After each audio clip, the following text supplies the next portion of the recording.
Free Jazzy Tuck. Yo, Genie. Here's a little something about an OG like me, yeah. I'm him, yeah. I'm me, yeah. Here's a little something about an OG like me. South Dallas, Bun Tar, Bear Street, Door Street, yeah. Here's a little something about an OG like me. East Side, Rub City, East 21st Street, yeah. Here's a little something about an OG like me. Got the mind of a genius, but I'm straight from the streets, yeah. First thing I like to say is rest in peace, Pokey. Heard a lot about me, baby, you don't really know me. Talk a lot of this and that, but boy, you gotta show me.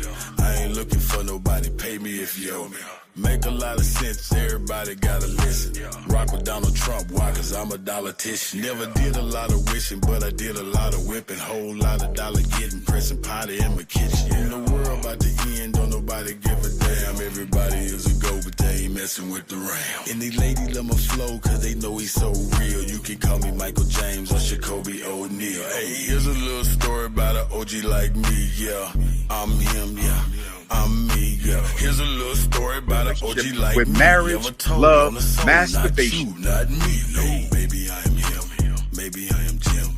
Jumping out the gym. Talking about I ate out your fish tank. You have an aquarium down there. She has an aquarium down there with every creature in the ocean. She got squid, she got clams between her legs, she got oysters, she got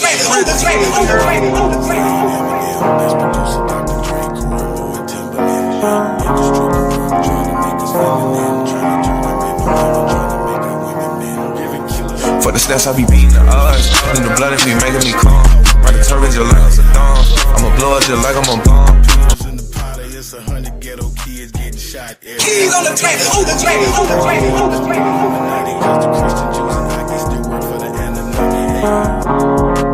Maybe I'm jumping like the gym, shining like a gym. For the stats, I be beating the odds. In the blood, it be making me calm. Ride the turbines just like I'm Saddam. I'ma blow it just like I'm a bomb. I'ma leave it. Keys on the track, on the track, on the track, on the track, on the track.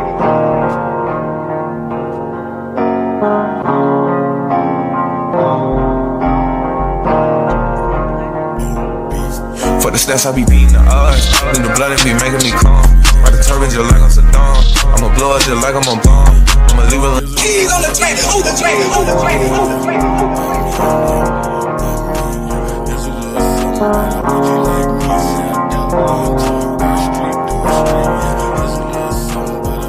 For the stats, I be beating the odds.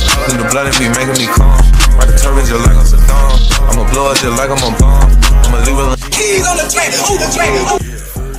Shout out to everybody in the building, man. It's your brother, Original Power, man. We got some heat to deal with today, man. Hey, another sex scandal with Umar Johnson, man. This got to be the most craziest shit that I've seen in a minute, man. We're going to get into the full background story. We're going to get into Umar Johnson's initial response.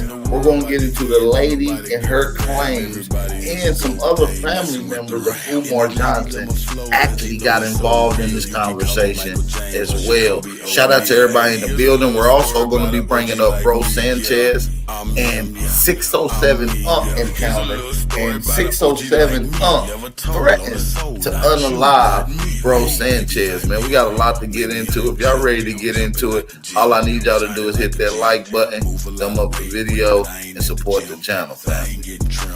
If y'all ready to go, I need y'all to lock and load. Lene Stacks, Siobhan Stone, Lene Stacks, Throat Goat, Hood Rat, Jump Off, Fishy Coochie, the queen of Fishy Coochie. I believe she may have taken information regarding the bank account of FDMG and my person.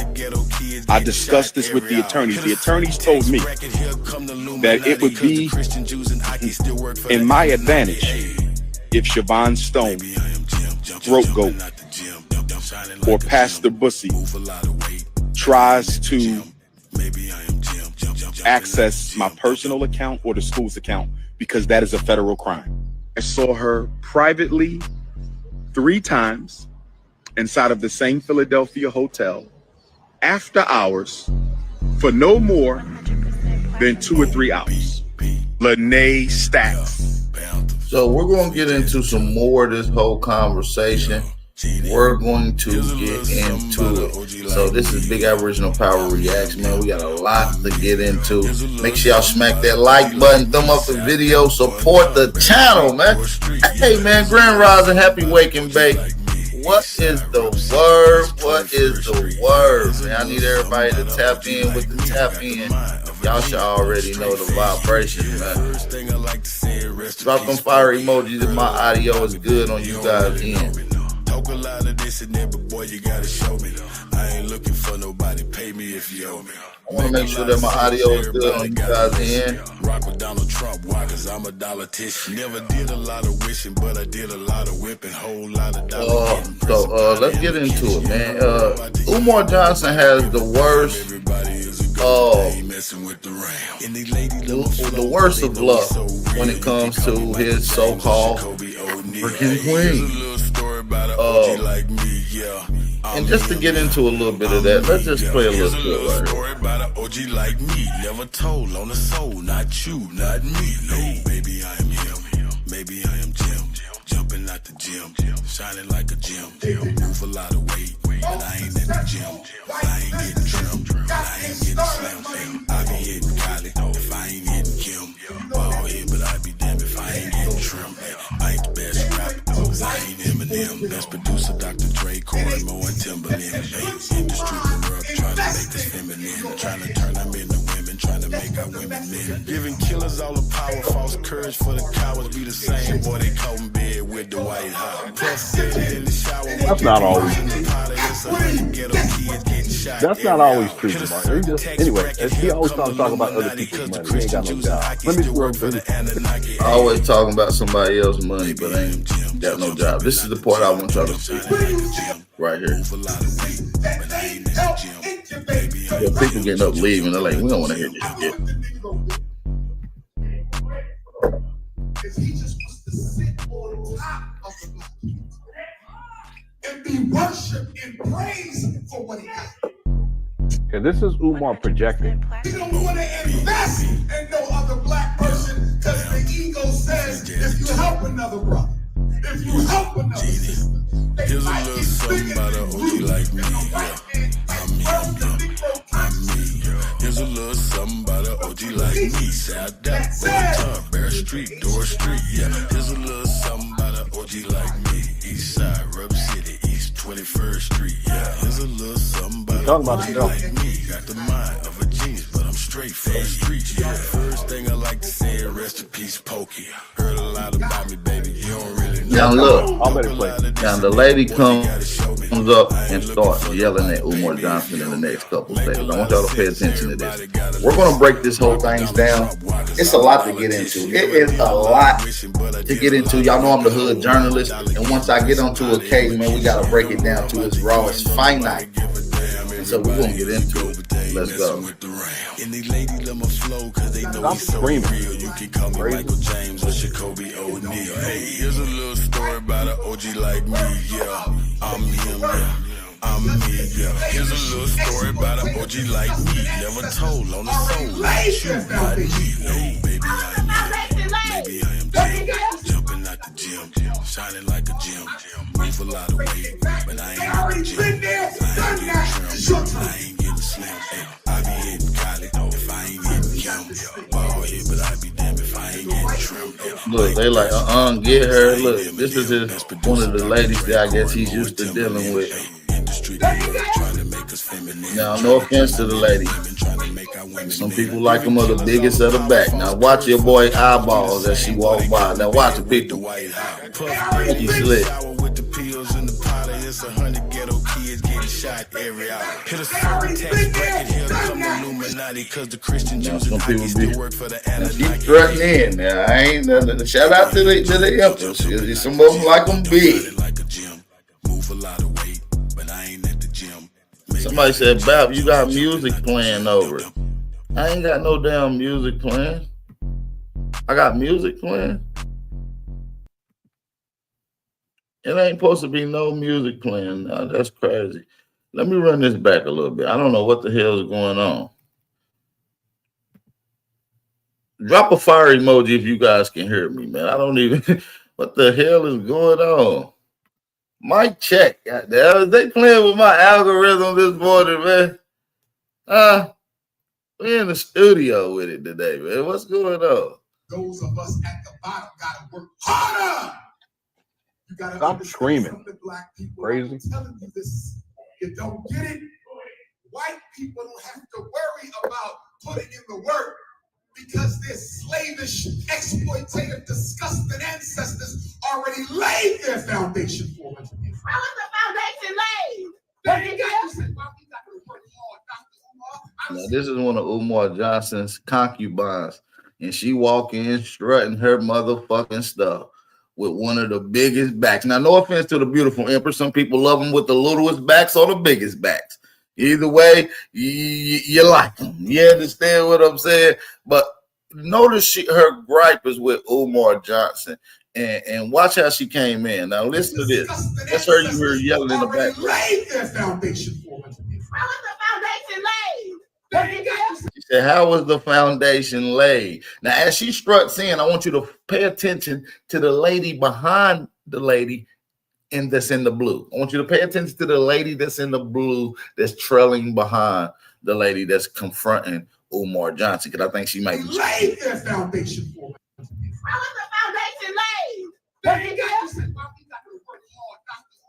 don't see white folks breaking it back. They already been there, done that. It's your turn. See, we got this thing, brothers and sisters. And the white man knows you well because he's written books on you. They say the Negro entrepreneur. See how she threw her bag at him? I don't even know if that was a bag. Let's run that.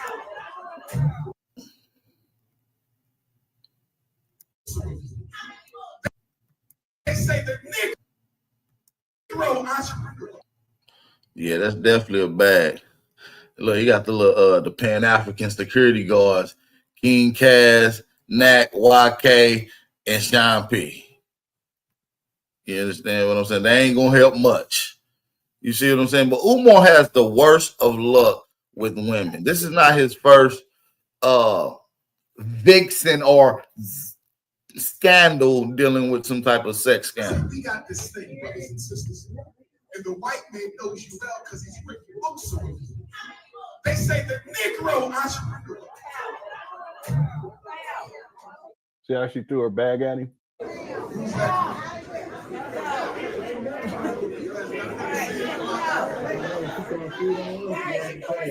Now, this is another. Now, she was attacking this Umar Johnson because I guess he had sold her a bunch of dreams of nothing. You see what I'm saying? And that's how it turned out to be. But now, within that is a whole list of drama that happened. But I want to get into the conversation that takes place. The lady who's pulling out these new allegations on Umar Johnson. We got to get into these new allegations, okay? I'm fine. This has been so. Let's get into it right now. Shout out to everybody that's in the building. It's your brother, Original Power, the Hood Journalist. Y'all know how we rocking, gang. Let's go. Okay, I'll bring you on now. Oh, yeah, Lene, are you there? Yes, I'm here. Hey, how you doing? I'm fine. This has been hard to get everything together. I sent you an email. Okay. Hi, everybody. Yeah, okay. Yeah. Thank you so much for joining us, and we'll take our time. However much time you have, we'll take that time, and we don't have to get to everything. We get through what you want to get to today, and if you want to come back in the future, we can do that. Before we even do this, though, sis, how are you doing with everything that Umar? Now, this is the girl, Lene, that comes on. She's going to talk about the situation with Umar Johnson. She gets into some personal business about Umar Johnson's mother. And this is where the whole scandal comes from. We're going to play this. Then we're going to get into Umar Johnson's official response to these allegations. Okay, family? But before we continue, I do want to say this to the family. Shout out to everybody in the building. This is your brother, Aboriginal Power, the Hood Journalist. Make sure y'all hit that like button, thumb up the video, and support the channel. It's very important for you guys to do so, okay? while we in here, let's get a few people to support the channel. Also, family, for those that's been waiting on new merch is available, family. New merch is available. We got Afro clothing, elbow apparel. Make sure y'all go hit the link in the description box. Hit the t-shirt spring link. Go check out some of the new merch. Make sure y'all go shop. Man, y'all say y'all want to shop Aborigine. Y'all talk all that. Let's see how many people gonna shop Aborigine. Shout out to everybody that's in the building. Make sure y'all support the channel. Let's continue back with this live stream. Shout out to, like I said, once again, drop those fire emojis if y'all can hear me loud and clear. I want to make sure that my audio is up. Or has been up to over the last couple of days, including doxing you on his Instagram page. I'm doing really good. It's different. My family has been awesome. The city's been awesome. My family's been awesome. Job's been awesome. Nobody is really surprised, which is shocking. Like on his end, nobody was surprised. It's kind of been more of a I don't know. It's kind of like a way to show up for me, because I'm a very private person. So I think they've been using this as a way to show up for me, and I appreciate it. I'm okay though. I'm not like emotionally wound up or anything. I'm trying not to be, a little too numb to it, because I know the severity. There are other people that are out there. He's done it too. So I know I have some respect for what they went through. I'm just, I guess, like a different breed. Yeah. I noticed that. I concur on that. He's really trying. He's doing a whole lot of showing himself. So this is where it gets into some of the juicier, more receipts.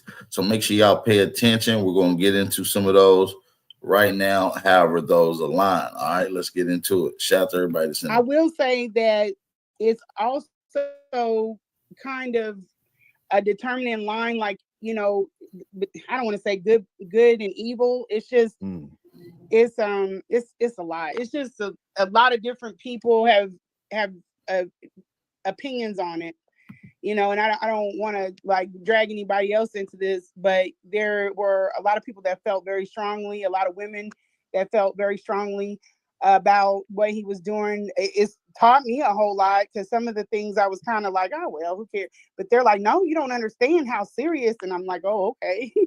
You're right. I never even thought about that. Yeah, can you explain, what do you mean exactly from these women? There are some women that have went through this. They've had men revenge porn, gang stalked, just doxing. A lot of people have, they can't do it publicly. They're scared to do it publicly because they don't want the backlash to fall on them. But I've gotten a ton of inboxes, a ton of DMs, just like, he's crazy. Something's wrong with him. How did you stay in that space? How do you deal with someone like that? And I just say I've dealt with it. I'm kind of numb to it. After a certain point, I got my head right about what it was, why I was in the space, and I didn't pay him a whole lot of attention. But it's woken me up to a lot of things that happen against women. And I've worked in that space before, but it was always physical, like the physical abuse. Never really paid attention to like the psychological abuse. Then there's a whole nother capstone of men that can create narratives for women, and them having power to create these narratives. Like there's a lot of people that think I'm like a sex worker because of, the type of stuff that he put out, and my personality is not even that. I don't even have that type of reputation in, my city or anything. But I was like, are they gonna think, I'm promiscuous? No, it's not. Nothing like that has been said or anything. So it's going pretty good. Well, yeah, I have to ask, because we talked about this via email, that you received a text message from Umar. Hold on, let me the mic. And, okay, take your time.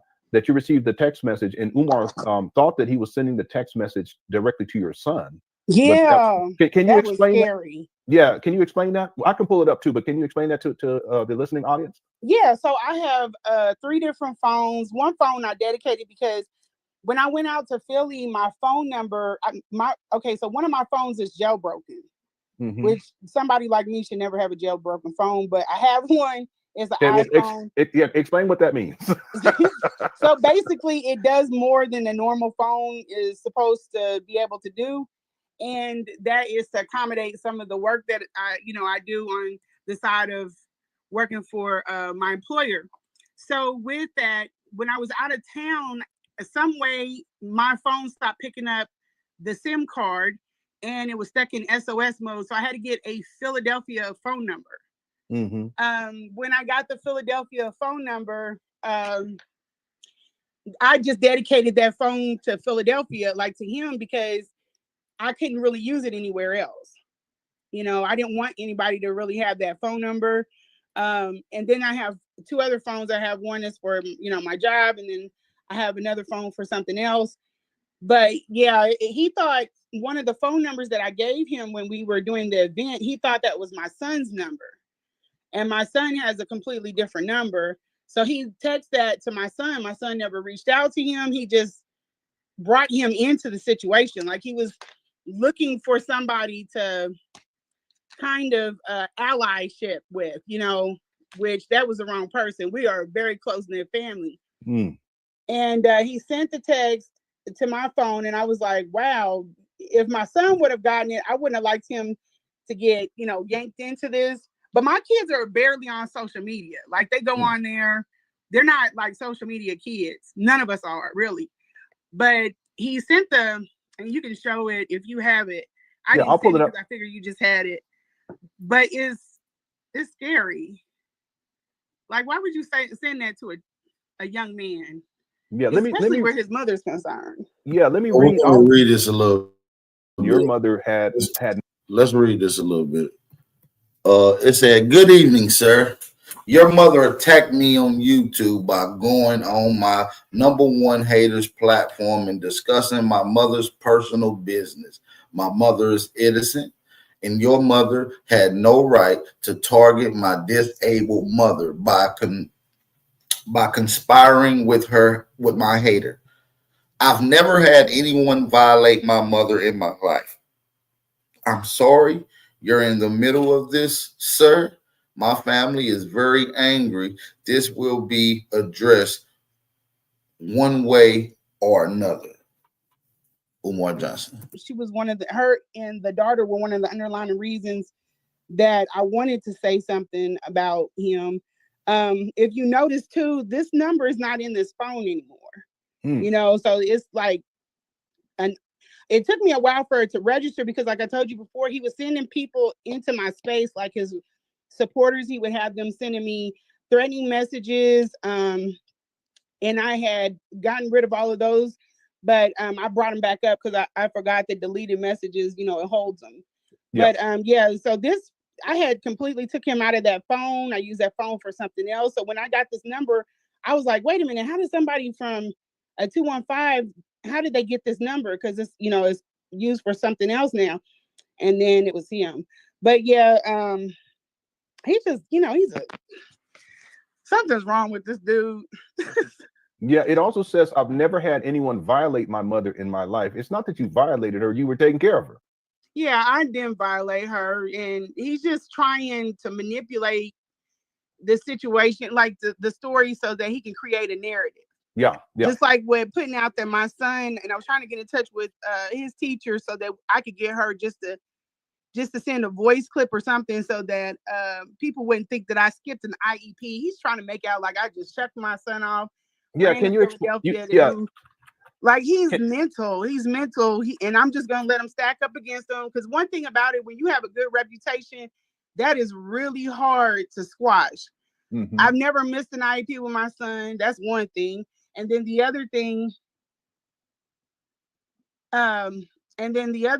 is that the what had happened, my son had picked up a phone in the classroom. They have certain phones that are in classrooms and it goes straight to 911. So he was trying to call his brother to get picked up. There was nobody in the class. He walked up to the phone and he picked it up. and he's in a different type of, school setting. So they have those type of phones. Like he's in a smaller class size and everything.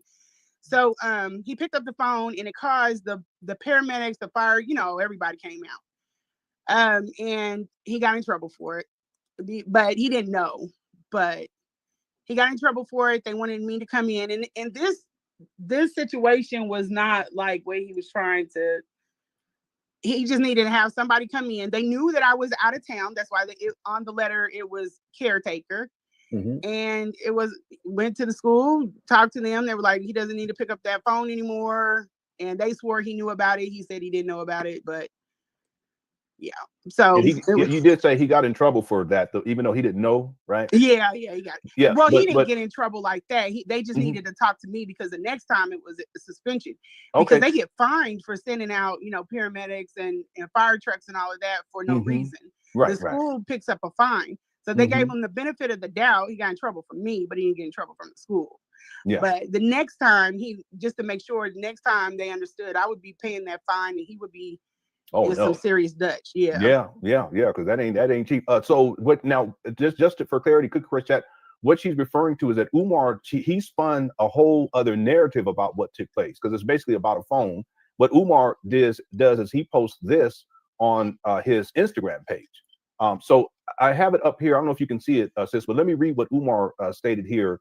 This again is Umar painting a false narrative. He's known for doing this, because he did the same thing with the conscious stripper. He did the same thing with other women that have come out to speak about him.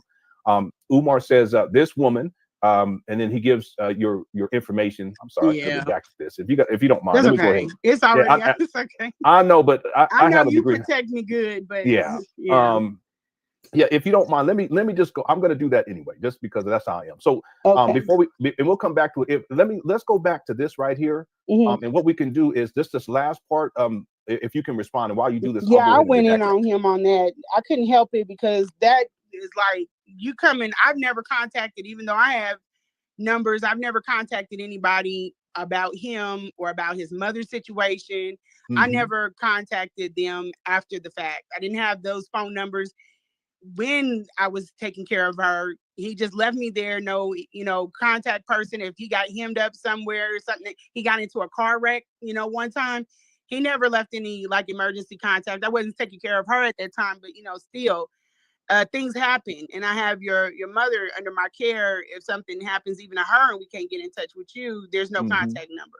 But at any rate, the fact that he crossed that. I mean, to be fair on both sides, because I am the hood journalist. Umar Johnson may not be doing the right thing, and he may have conflicts with his mother.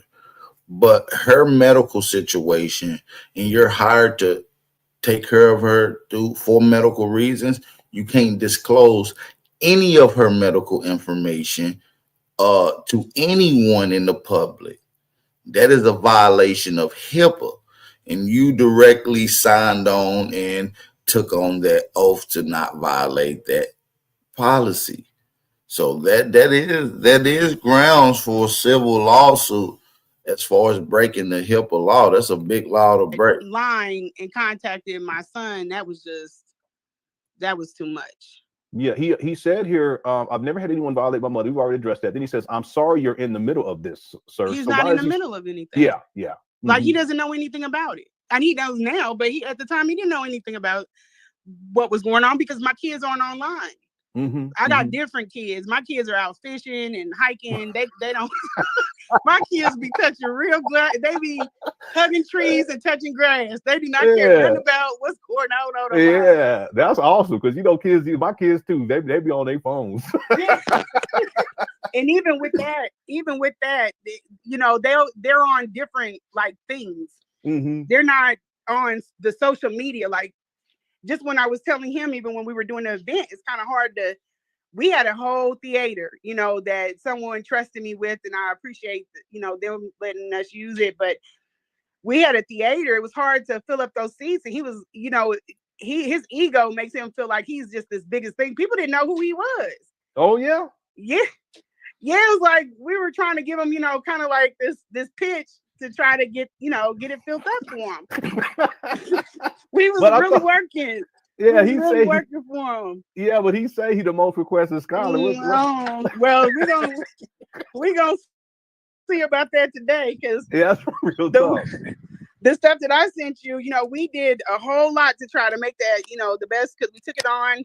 And even though we were just trying to focus on one aspect of his work, I'm sorry, I'm dancing around these chords. Oh, no, but you're fine. You're fine. Yeah, we did a lot of work trying to get those seats filled up. But yeah, even with that, my kids, they don't come across. And even the fact that that son that he thought he was putting in the middle of something, he's the one that introduced me to Umar, like his work. Mm-hmm.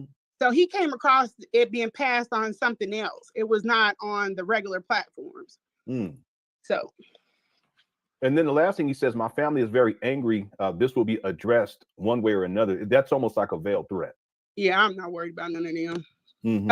And if they were really all that worried, they go see about their mama. Real talk. I said that yesterday. Put that energy into something that's go do some good, because coming this way, you don't want these problems. But yeah, I know that he was trying to, and that's the thing about Umar. Umar tries to make out like he has a whole force behind him, and even if he did, one thing about dictatorship is it's like death by 1,000 cuts.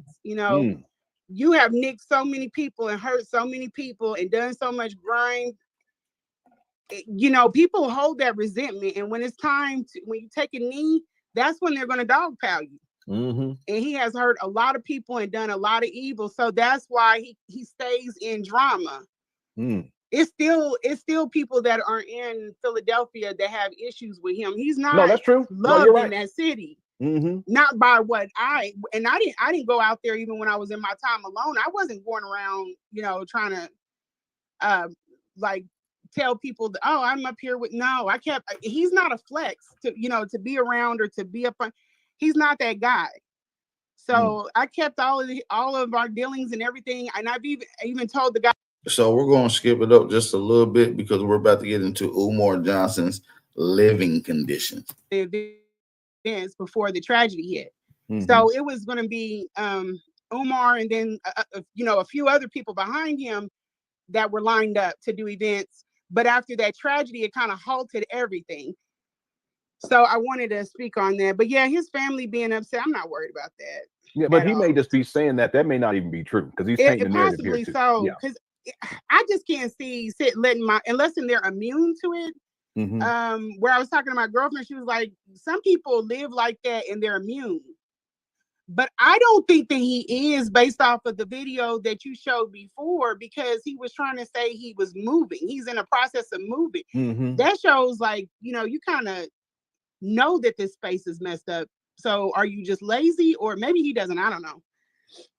No, and some of that I have follow maybe a page and a half of follow questions. So, and that was one of the questions, and we'll get to that a little bit later on. Okay. But I think with Umar in that scenario, he was exposed, and he wanted to come up with an excuse as to why he was living in filth. Yeah.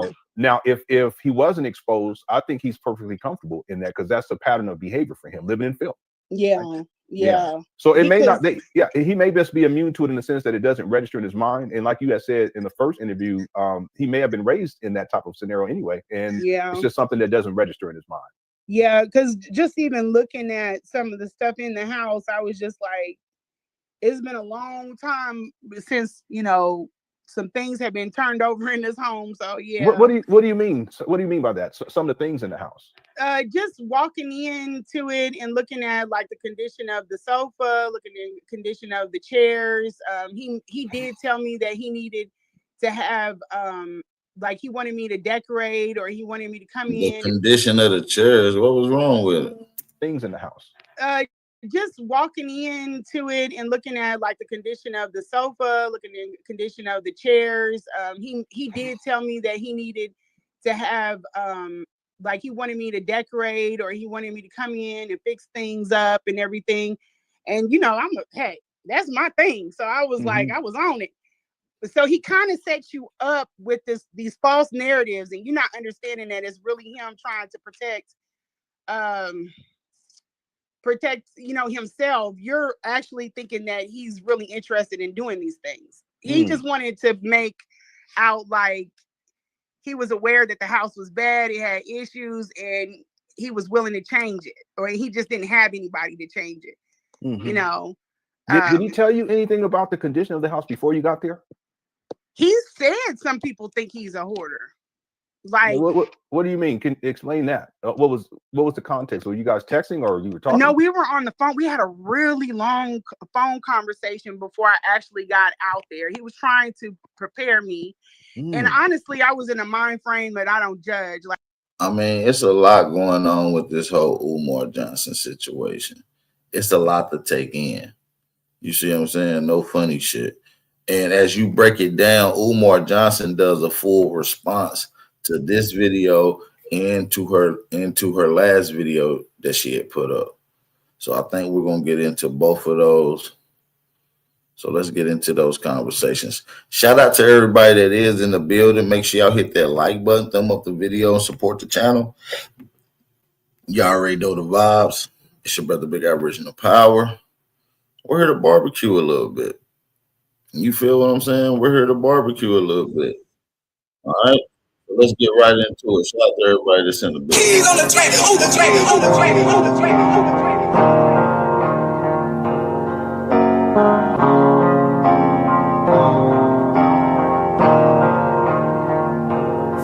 For the stats, I be beating the odds. In the blood, it be making me calm. Ride the turbines just like I'm Saddam. I'ma blow it just like I'm a bomb. I'ma leave it. King Kong Consciousness, RB Jesus, Intercontinental Ifa Tunde. I want to wish everybody a beautiful Thursday. Excuse me, a beautiful Wednesday, July the 9th. I just wanted to go live because I haven't been live in, I don't know, about a month now, I guess it's been. So much has happened since I have last went live. I'm going to try to keep this to about 30 minutes. I'm going to try to keep this until about 30 minutes. It's 12:50 p.m. So I'm going to try to end this at about 1:15. Brothers and sisters, I want to address two situations. Normally, I ignore nonsense, but this is a time where I think I need to address the nonsense for the sake of my true and sincere supporters and FDMG donors. And those words are synonymous, because if you are a supporter, you donate. And if you are a donator, you are a supporter. You can't be a supporter who doesn't donate. You can't be a donor who doesn't support. So this is for my loyal FDMG Academy donors, Dr. Umar supporters. Hit your PayPal, paypal.me/FDMG Academy. Hit your PayPal, paypal.me/FDMG Academy. Hit your PayPal, paypal.me/FDMG Academy. Brothers and sisters, we need to choose 3 times. He's crazy. The campus name for FDMG Delaware. We need to choose the campus name for FDMG Delaware. I'm thinking about naming it after one of the grandmothers of Black nationalism. The fraudulent. That's me in the middle, brother. That's the Honorable John Jock. The African Fraudulent Fraternity will be a nice name for that institution. You understand what I'm saying? Next to him is the great and honorable Frederick Douglass. And next to him is the Honorable Marcus Messiah Garvey. Now, let me give you a quick history. The Haitian Revolution began on August the 21st, 1791. The Nat Turner Revolution began 40 years later on the same day, August the 21st, 1831. I was born August the 21st, right?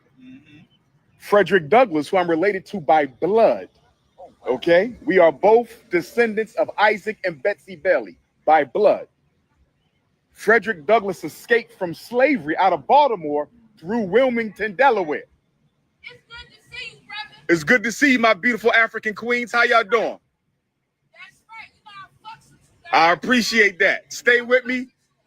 Keep me. Umar is fucking hilarious. He loves these people go through and give him confidence. He is the most narcissistic person I've ever seen. This is what he said. He said, put the number in my phone. Don't go nowhere. I want to finish that lesson. I ain't going to take too much of your time, in case you might got to tell it to somebody if I'm not here. Let me know when you're ready, Queen. 215-989-9858. Hey, y'all call Umar Johnson. Somebody call Umar Johnson, man. Peace and Pan-Africanism, peace and Pan. Somebody call Umar Johnson for me right quick. Y'all got to call him for me right quick. Did y'all get that number? Did y'all get it? I think Umar Johnson is absolutely insane to me. I think he's one of the craziest people I've met in a long time. Shout out to everybody in the building, man. Got a lot to get into. The Umar Johnson scandal is crazy. I remember he had one back in 2015, strippers out of Philadelphia, and kind of got him talking about the first time, and the second time he got the stripper pregnant. I think it was a Milwaukee chick. So he's had the worst of luck when it comes to women coming at him. And I've also heard the situation about Umar Johnson's living condition. They say it's not the prettiest house. It's not the nicest house. It's highly antiquated and antiquated. You see what I'm saying?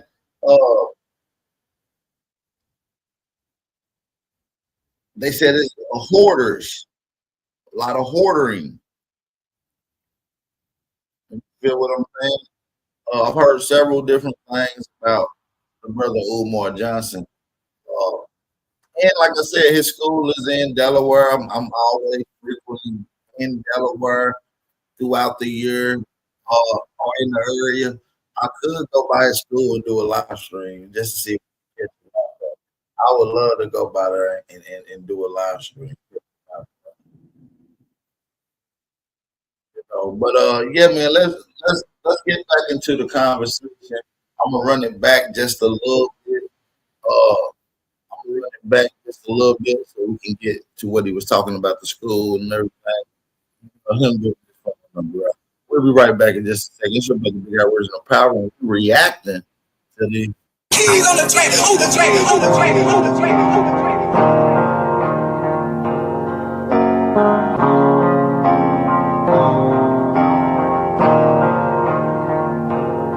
For the stats, I be beating the odds. In the blood, it be making me calm. Ride the turbine just like I'm Saddam. I'ma blow up just like I'm a bomb. I'ma leave it. 40 years later, on the same day, August the 21st, 1831, I was born August the 21st, right? Frederick Douglass, who I'm related to by blood, okay? We are both descendants of Isaac and Betsy Bailey by blood. Frederick Douglass escaped from slavery out of Baltimore through Wilmington, Delaware. It's good to see you, brother. It's good to see you, my beautiful African queens. How y'all doing? That's right. You know I fucks with you. He said, that's right. You know I F with you. Hey, Umar Johnson is one of the funniest guys ever. He loves when people do that. Look what he say. Okay. Put my number in your phone. You got your phone? Put my number in there. Text me so I can lock you. Y'all get this number, y'all. Don't go nowhere. I want to finish that lesson. I ain't going to take too much of your time. Put it in the chat. We're going to call it live. If I'm not here. Let me know when you're ready, Queen. 215-989-9858. 215-989-9858. Shoot me a text. All right, ladies. Appreciate y'all. I'm going to see you at the grand opening. Sister Sharice. All right, ladies. One love. So who was that? Sharice the realist? Marcus Garvey, right? And I'm a Garveyite, former Minister of Education for the UNIA. Marcus Garvey's Black Star Line Steamship Company was incorporated from Wilmington, Delaware. Wow. You feel me? Wow. So that's the connection. I didn't know we had that much history. So on my right side is the August 21st connection. On my left side is the Wilmington, Delaware connection. Now I'm going to give you one more. And I was tempted to put her on here, but I said, let me just do the fellas. Oh, I was going to put these two queens who almost went up there. One of them is Queen Mother Harriet Tubman, and another one is Queen Mother Mary Ann Shadd. Have you ever heard of Mary Ann Shadd? I don't believe She's from Wilmington, Delaware. Okay. Check this out. She's the first female newspaper publisher on the North American continent. Feel me? I believe that. First, you feel me? She was born here. Her mother and father were Underground Railroad station masters. Yes, she opened up a school in Wilmington, another one in Chester, and then another one somewhere in PA. She's one of the grandmothers of Black nationalism. Her newspaper, which was called the Provincial Freeman, she published it out of Canada because her parents moved to Canada because during the Underground Railroad, as you know, the fugitive slave law allowed you to track a runaway slave anywhere. So you wasn't safe unless you moved to Canada. So she moved to Canada and started a newspaper, and the motto on her newspaper was self-determination.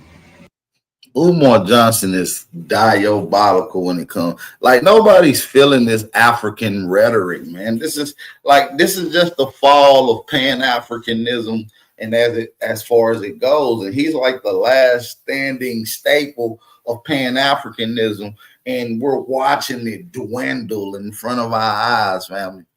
He's in shambles. Is the road to independence.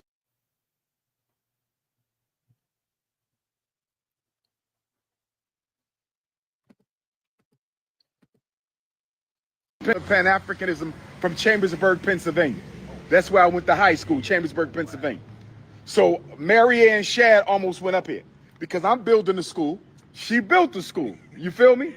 Harriet Tubman was the other one.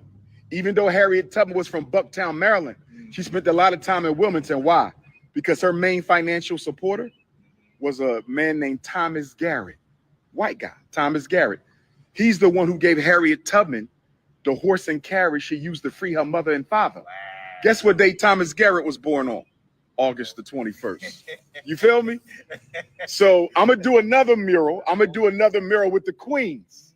I'm going to put Anna Douglas, wife of Frederick Douglass, because, you know, they keep talking about the white lady he married when he was an old man. Nobody gives respect to the black woman he was married to for 50 years and gave him all 5 of his children.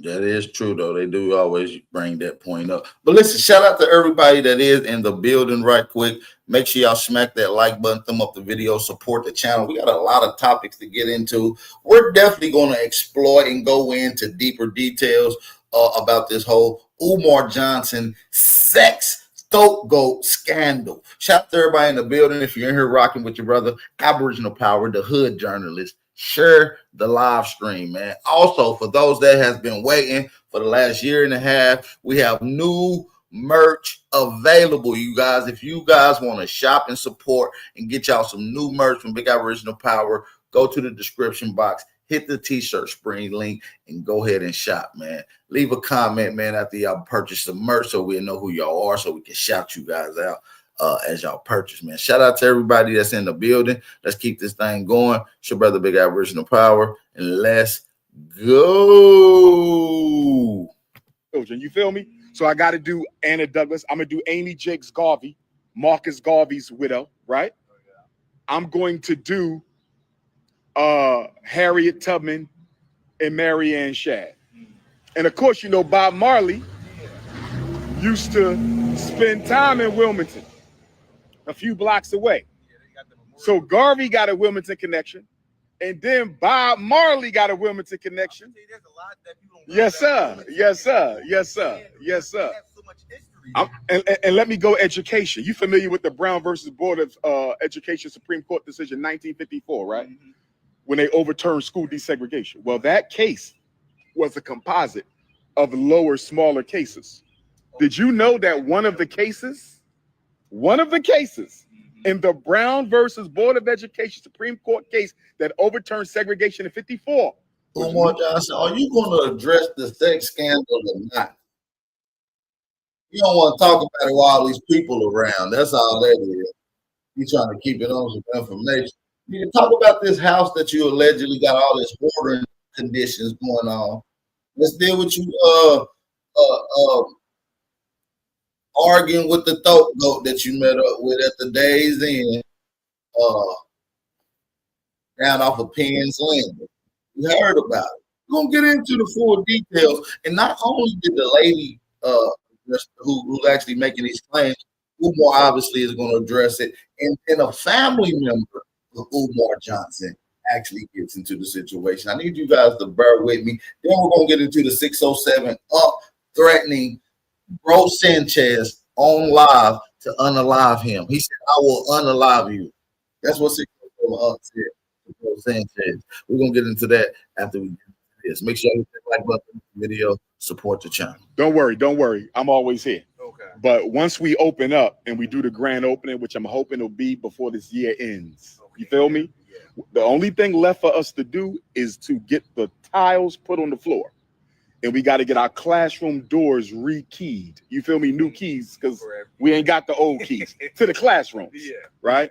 So once we get the classroom doors rekeyed and the tile on the floor, we apply for our certificate of occupancy, and now it's in the city of Wilmington hands. You feel me? So this has been 6.5 years, brother. We got the school February. Hey, also real quick while we got a chance, y'all. It's been hell, brother. It's been hell and high water. It's been hell and high water, brother. Hell and high water. Yes, sir. Yes, sir. Everything's working out, brother. It's 6.5, but we didn't have to get this far. It could have took us 12.5. You feel me? So I'm grateful. I'm grateful to the Almighty for where we at, bro. And we just gonna keep on pushing. I'm helping to my daughter because every time I walk her past, yes, sir. always asking questions. Yes, sir. Yes, sir. So now I can finally get yes, sir. Yes, sir. For sure. For sure. No doubt, brother. I appreciate you. Appreciate you, man. All right, brother. You too now. You too. No doubt. You good. You good. You good. You good.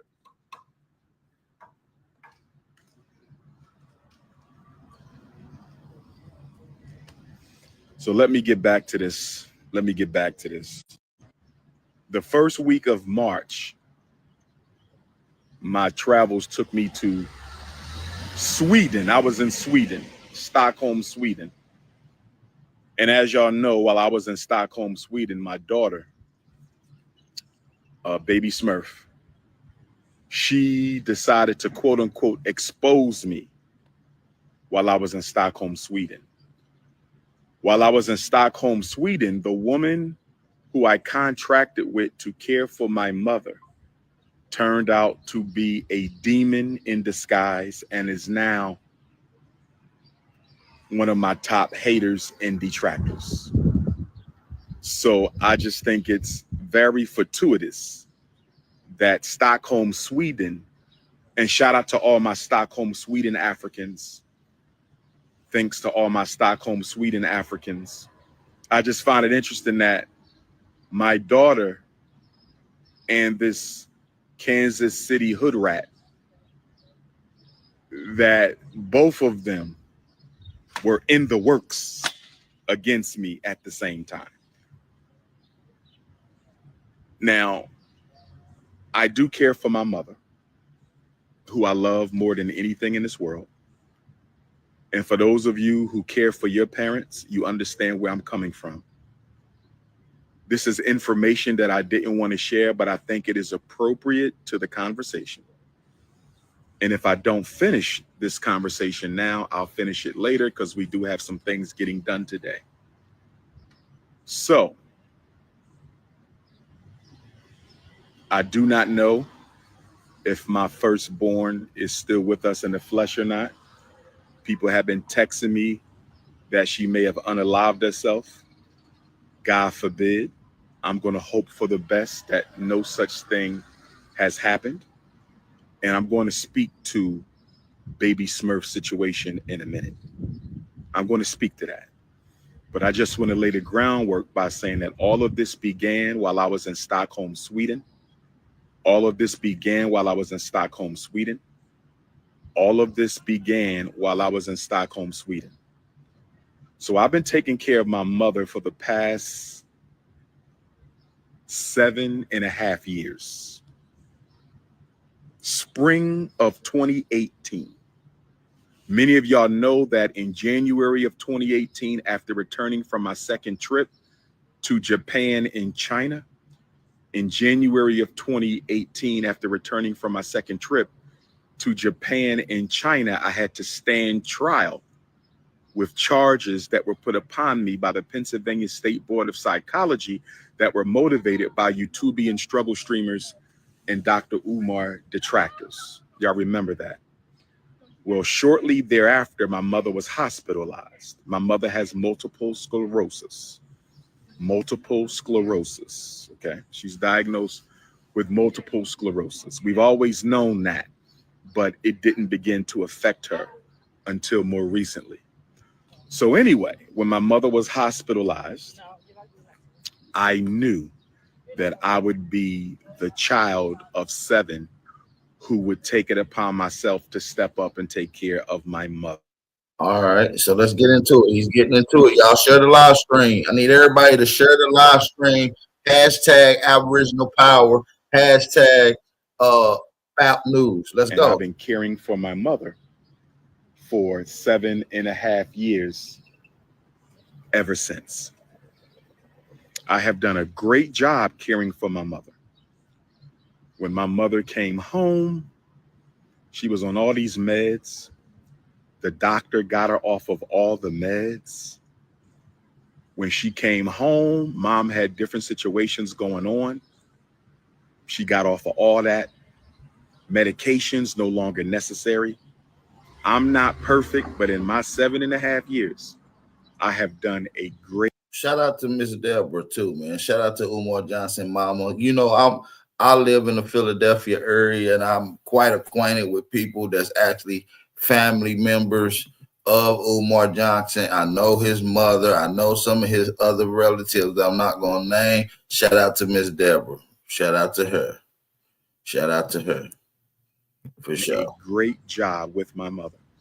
And I can say that most of the time when my mother had a situation, it was because of the aides in the caregivers. It was because of the aides in the caregivers. And so normally, and for those of y'all who care for your parent, you know how tough it is to find decent. And listen, normally, and most of his family members don't believe in that Africa stuff. I just want to throw that out there. The family members I've had personal conversation with do not agree with this Africa shit. You know what I'm saying? They for our peoples, but they not with that Africa shit. Professional, reliable, confidential help, right? Decent, professional, reliable, comprehensive help, right? And so, let me see something here. I'm going to turn off the comments, brothers and sisters. This is the first live that I've ever turned off the comments, but I have to. There's just too much ignorance in my feed. This is the first live I've ever done. Umar Johnson is fed up. Umar Johnson is fed the fuck up. You see what I'm saying? He don't give a damn. It's over with. You see what I'm saying? I don't think people understand what I'm saying, though. Umar Johnson is trying to explain this whole situation, dealing with this whole little scandal. You feel what I'm saying? So, I do want to play some more of it, but I accidentally exit out of it. You know, it would be extremely lengthy to go back over. So we're going to get into some of the other clips. Shout out to everybody that is in the building, though. Make sure y'all smack that like button and come on in, man. Come on in the building. We got a lot to get into. Like I said, we got to understand that. All right, so we're going to move on and get into some more of the next conversation, because the girl goes into a lot more detail and the stuff, certain things about Umar Johnson's mother. So we're going to get into it. Let's get into it. We got a lot to get into. Shout out to everybody that's in the building too, man. Make sure y'all smack that like button. This is the girl Lene who actually is bringing up these claims right now. So it's a lot that she's bringing to the whole table or whatnot. So we're going to get into that right now. Make sure y'all smack that like button up. I need y'all to smack that like button. Support the channel too. Shout out to everybody that's coming in here. Keys on the track, on the track, on the track, on the track, on the track.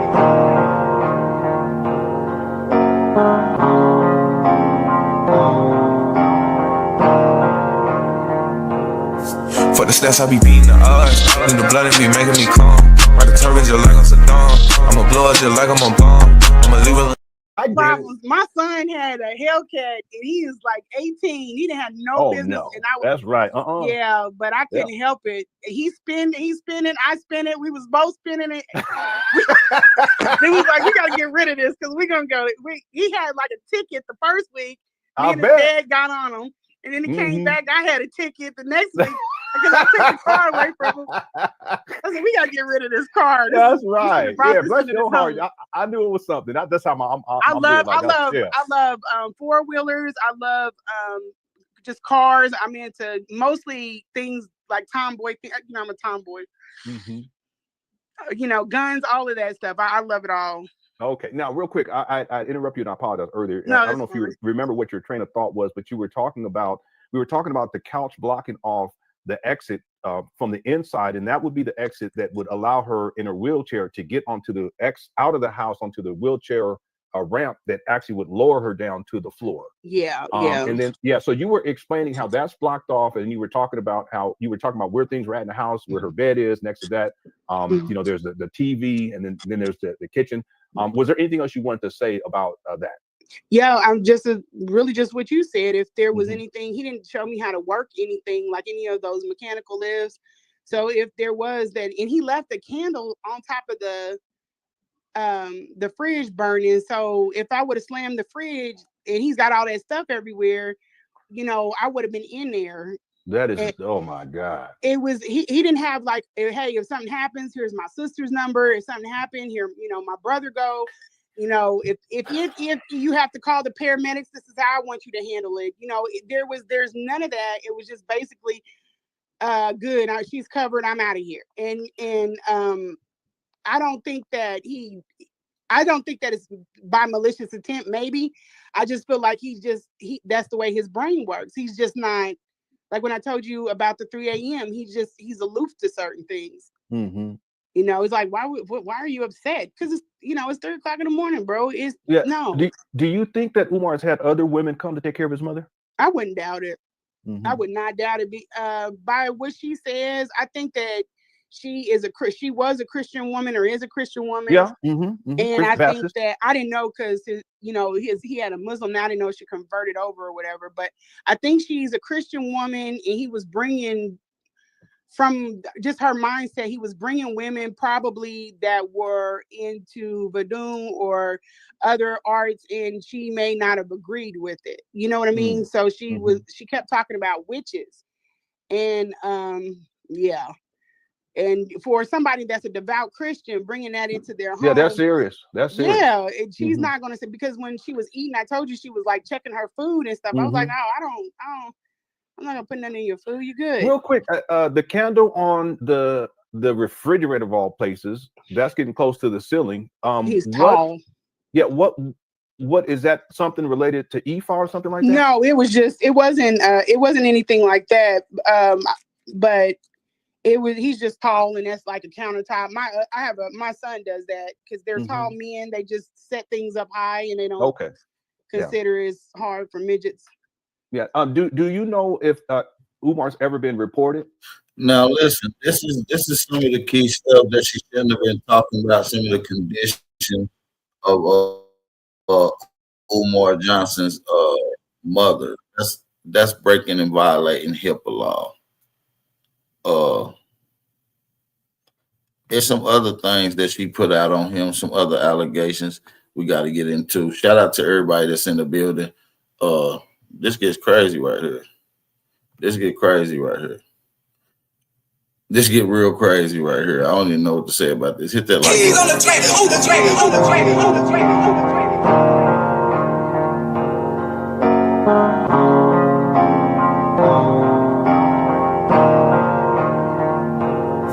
For the stats, I be beating the odds. In the blood, it be making me calm. Ride the turbine just like I'm Saddam. I'ma blow it just like I'm a bomb. I'ma leave it. All right, let's get into it, man. I don't know. He didn't put it out there, so if he didn't want nobody to know, then he shouldn't have. But he wants, and I do believe that he has taken oral sex from a man before. Whoa! Hold on now, sis. Don't we? Okay, listen. Don't do that. Oh shit! Did y'all just hear that? I don't think y'all just heard that, family. And I do believe that he has taken oral sex from a man before. Whoa! Hold on now, sis. Don't we? See, this is where it could get into borderline slander. I'm not saying it's true or wrong. I'm just saying I don't know. This is nasty work. Oh. I mean, how do you know that a man's jaw is stronger than a woman? I don't know. If a man says I know what I'm capable of. If a man tells you that your jaws are not as strong as men, then that's what I'm thinking. That's what Umar said? Yeah. And I asked, just to be fair, he could be talking about as far as physical violence, like one throw a punch to a man's chin and one throw a punch to a female's jaw or whatnot, vice versa to a male's jaw. One may have a stronger jaw is what he's maybe referring to for boxing or fighting or something. Like, what is that? I'm like, wait a minute, hold up, wait a minute. I told him about spermicide. He's like, what is that? I said, oh no, this is not working. He doesn't want to. He doesn't know enough to be, like you said. No, he shouldn't be out here playing around. Yeah. Because he don't know how to safe play. He doesn't know how to safe play. Was there any experiences that you had sexually where you felt as if you questioned whether or not it was something that you should have done with Umar? Say that again. I'm sorry. Okay. Was there anything that that you questioned? How do y'all feel about this whole situation about him allegedly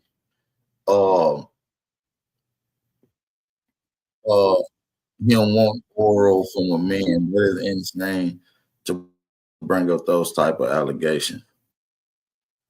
You know what I'm saying? What do y'all think about that? The next allegation that the lady brought up is some very serious stuff. You know what I'm saying?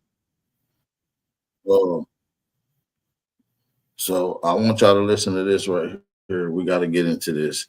Make sure y'all hit that like button. Hit that like button. Thumb up the video. Support this, man. That version of power. All right. If y'all ready to get into it, man, hold on. Before we even get into it, I do need y'all to smack that like button real quick. Support the channel, man. Support the channel. Cash App information, ESPN. Only the real gonna support. If you're a hater, don't even think. Shout out to everybody that's in the chat. Make sure y'all show some love, drop them fire emojis if y'all can hear me loud and clear. And let's get into it.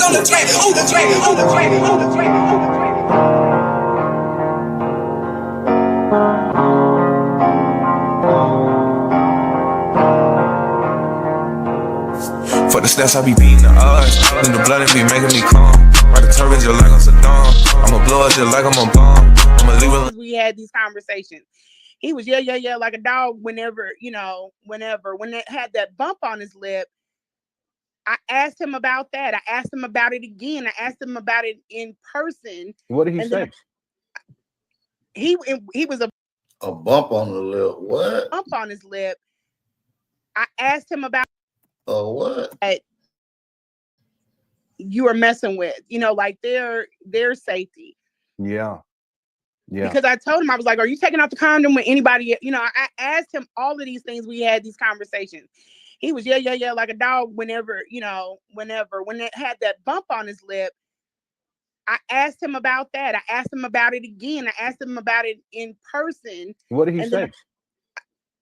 he was appalled in the room, and then he skipped over it when we were, but at that time we hadn't had sex again, but he skipped over it this recent part when I brought it back up again. I was like, you know, what the fuck is on your lip? Like, what is going on with your lip? I seen it in Hidden Colors, but I didn't see it before I met him though, or you know, it was a long way down the road. My girlfriend told me, but yeah, and he's just like, how don't ask me nothing about, you know, or he'll try to make it out like you don't have a right to ask. Like, yeah, I do, and thank God I haven't had a chance to get with him again since that me asking the second time. It wouldn't have been no playtime. Yeah, I understand. I hear you on that. Let me ask in terms of the sex part.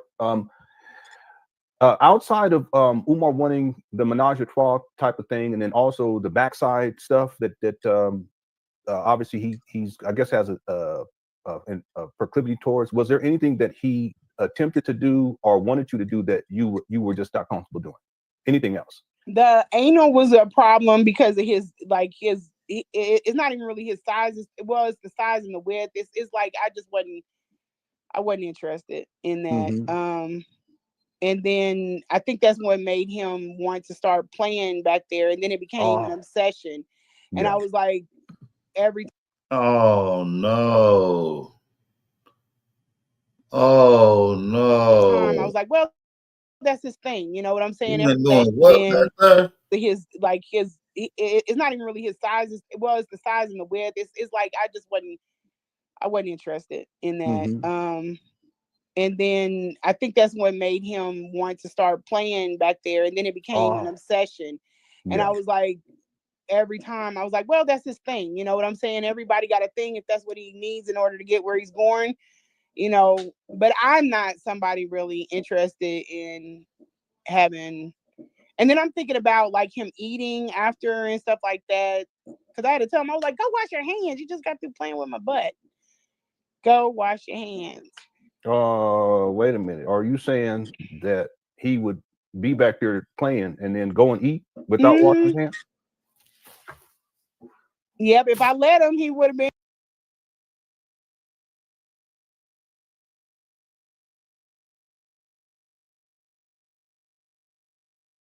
This is very wild. We're going to get into the whole response that Umar Johnson gave to this, but this gets into some more stuff like the living conditions and things like that he actually addressed in his conversation. We're going to get into it right now. Make sure y'all hit that like button, thumb up the video, support the channel, y'all. Let's get into it. Like, I gotta stop saying that because women get that bad. I don't mean that. I'm sorry. I apologize. That's a slip out.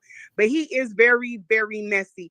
He reminds me of like just sass. Like he just has a tone about him that's not masculine at all. Yeah, he's sassy. He's sassy. Very, very. And he hasn't been around enough like true alpha males. I can tell. To check him on that. Like, man, no, you don't sit with the women. Even if you see eye to eye, you have to stay in your lane. I mean, it's a whole bunch going on within this conversation, you guys. Y'all got to admit, what do y'all think about this whole ordeal? What do y'all think about this whole ordeal? You feel what I'm saying? Y'all got to let me know, family. Let me know how y'all feel about this whole situation. And we're going to try our best to cover it all, man. Shout out to everybody that's in the building. I do appreciate everybody for coming in and rocking out. We got a lot to get into. Support the channel. And let's go.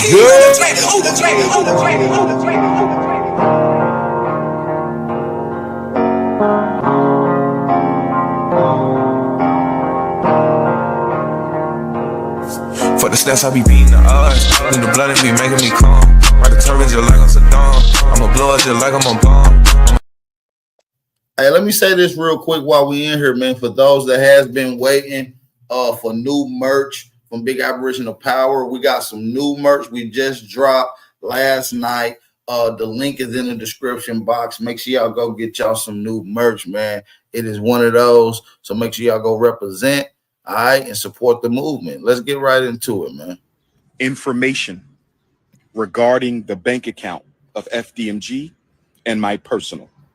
I discussed this with the attorneys. The attorneys told me that it would be in my advantage if Siobhan Stone, Throat Goat, or Pastor Bussy tries to access my personal account or the school's account, because that is a federal crime.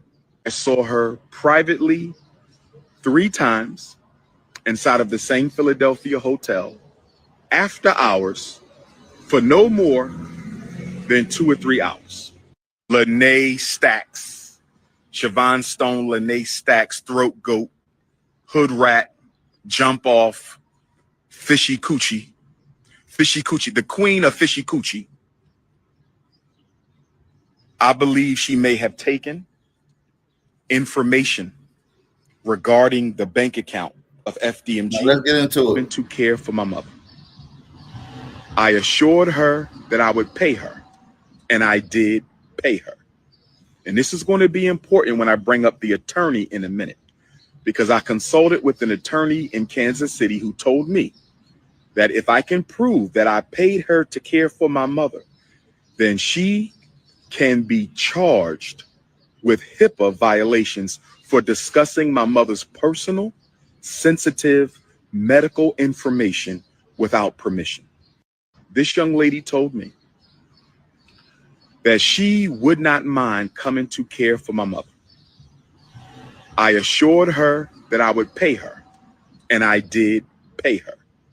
And this is going to be important when I bring up the attorney in a minute, because I consulted with an attorney in 3 Throat Goat sessions turned into a 2.5-year relationship with marriage, love, masturbation. Talking about I ate out your fish tank. You have an aquarium down there. She has an aquarium down there with every creature in the ocean.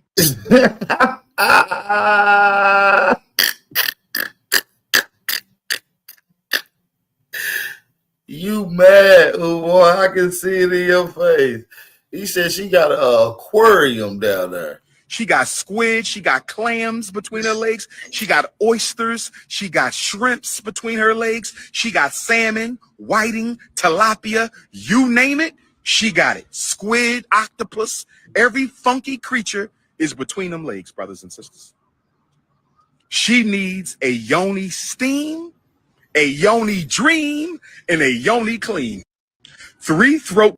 I want to apologize to all Black women that I had to divulge so much of my personal, intimate details, Sister Stacy, but I got a woman who's trying to destroy my life, my credibility. She's trying to slander my mother, get my mother taken from me because I don't want to be with her in a romantic capacity.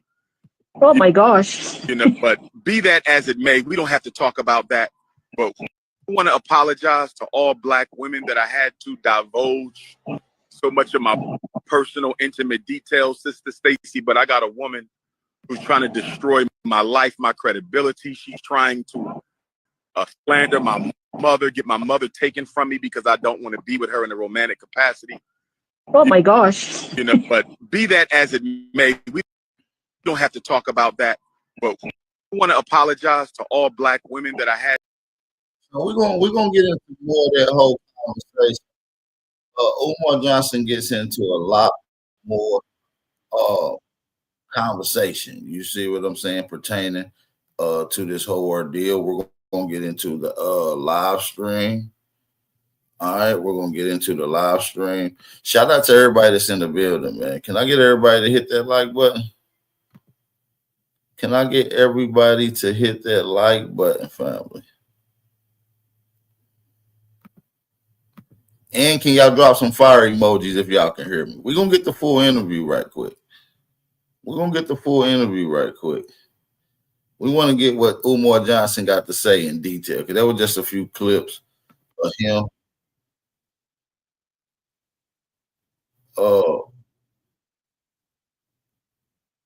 Let's get into it.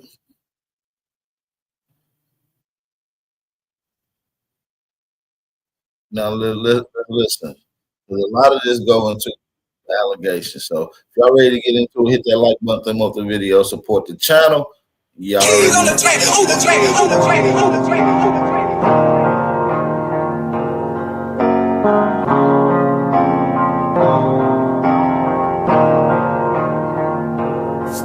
the stats, I be beating the odds. In the blood, it be making me calm.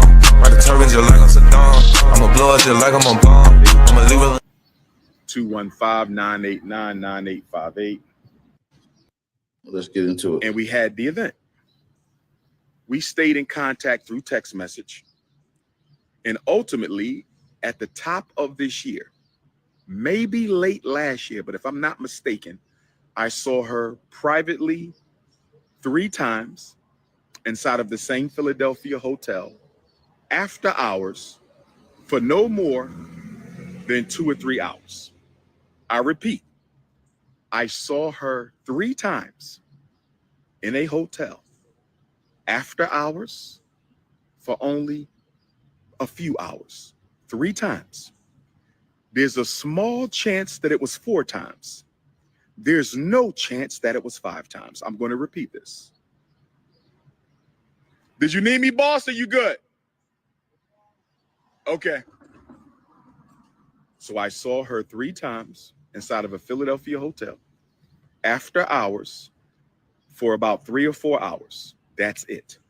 The total private time she and I spent could not have exceeded 12, 15, 20 hours max total time across these 3 visits, maybe 4, but I'm almost certain it was 3. No more than 12 to 15, maximum of 20 hours. When it was time for me to go to Sweden, this young lady told me that she would not mind coming to care for my mother. I assured her that I would pay her, and I did pay her. And this is going to be important when I bring up the attorney in a minute, because I consulted with an attorney in Kansas City who told me that if I can prove that I paid her. Now we're going to skip this up just a little bit, so I want y'all to pay attention to this.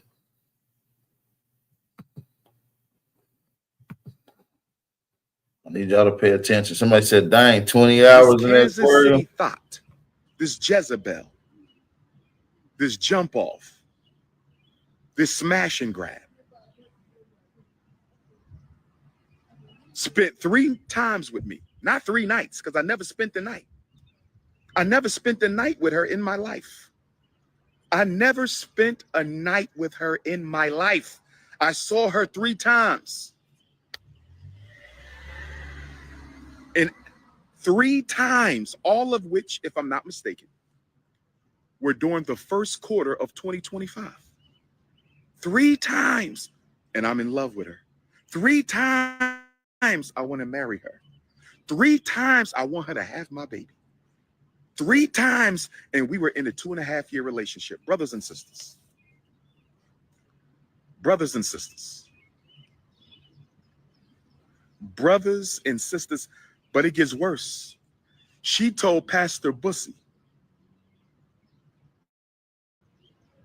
She told Pastor Bussy. And let me say this about Pastor Bussy. Rainbow Bunny. Pastor Bussy, the Rainbow Bunny, has been cyber stalking me for 10 years. People have asked me to put a stop to him legally. I had 2 attorneys who sent him cease and desist. And he did not cease and desist. Those attorneys did not live in Utah where he lives. Those attorneys did not live in Utah, so there was no follow-up.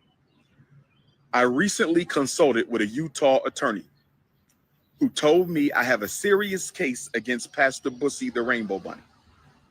But I'm going to have to fly out to Utah a couple times to appear in court. So this attorney told me that if I give him the retainer, he will begin the investigation on Pastor Bussy. And after looking at Pastor Bussy's YouTube page, he says he is quite certain that I have a case for slander. I have a case for libel. I have a case for defamation. And he also said, because he's been making money off of my name for 10 years, that he can be made to pay me back all the money that he made in my name, and that we can lay siege to any property that he owns. I told him that the man is broke. He don't have any property. He basically pays his bills by making Dr. Umar defamation films. He said, well, if that's the case, if he has a job, If he has a job, then his wages can be garnished until he satisfies the balance of the settlement from court. So, brothers and sisters, I have finally realized that I have to have a Dr. Umar defense fund. I have to have a Dr. Umar defense fund. And the reason I have to have a Dr. Umar defense fund is not because I have to defend myself. I have to have a Dr. Umar defense fund so I can file suit against people who think it's okay to constantly slander my name and attack my mother. Attack my mother. Attack my mother. So,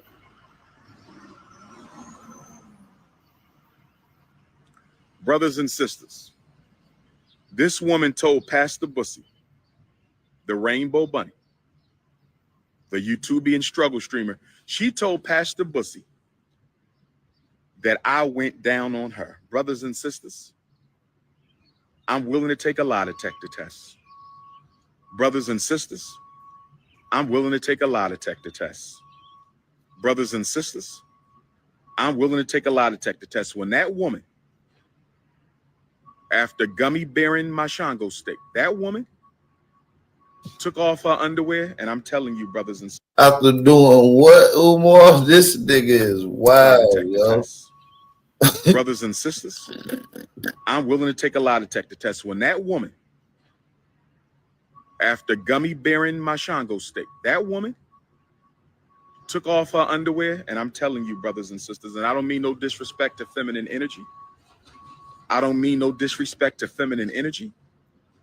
I don't mean no disrespect to feminine energy. When she took her underwear off, brothers and sisters, she smelled like something crawled up inside of her and died. She smelled like an old fish tank.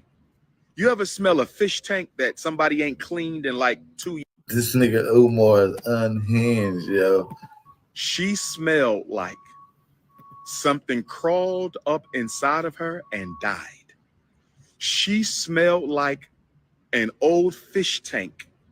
You ever smell a fish tank that somebody ain't cleaned in like 2 years? They got goldfish in there. They got all kind of fish, and it ain't been cleaned in years. That's what she smelled like when she took off those funky ass drawers. Her drawers were so old and so funky that I thought it was a wife beater. That's how stretched out her drawers was. Her drawers. He said, I thought it was a wife beater. That this nigga is. But you still was in that thing, though, Umar. You got to explain why you was in there. I think he going to explain. Let's see if he going to explain. That's what she smelled like. Hey, y'all hit that like button, man. Hey, by the way, for everybody that's in the building, we got 138 in the building. Make sure y'all drop those fire emojis in the chat if y'all can hear me loud and clear. And make sure y'all smack that like button while y'all in the building, family. Let's get back to it. When she took off those funky ass drawers. Her drawers were so old and so funky that I thought it was a wife beater. That's how stretched out her drawers was. Her drawers were so old and so funky, I thought her underwear was a slingshot. Her drawers were so funky and so stank, brothers and sisters, that I thought it was a wife beater, brothers and sisters. And I don't mean no disrespect. So when she said, it's my turn, after she got finished swallowing the Shango, she said, it's my turn. After she got finished swallowing the Prince of Pan-Africanism, she said, it's my turn.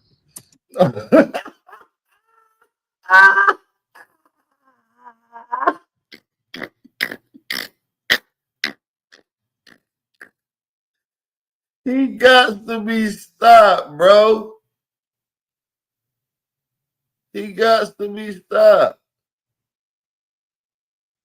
He got to be stopped, bro. He is unhinged. He is unhinged, man. What is going on, man? Dude, this he's talking about it. She said it's my turn.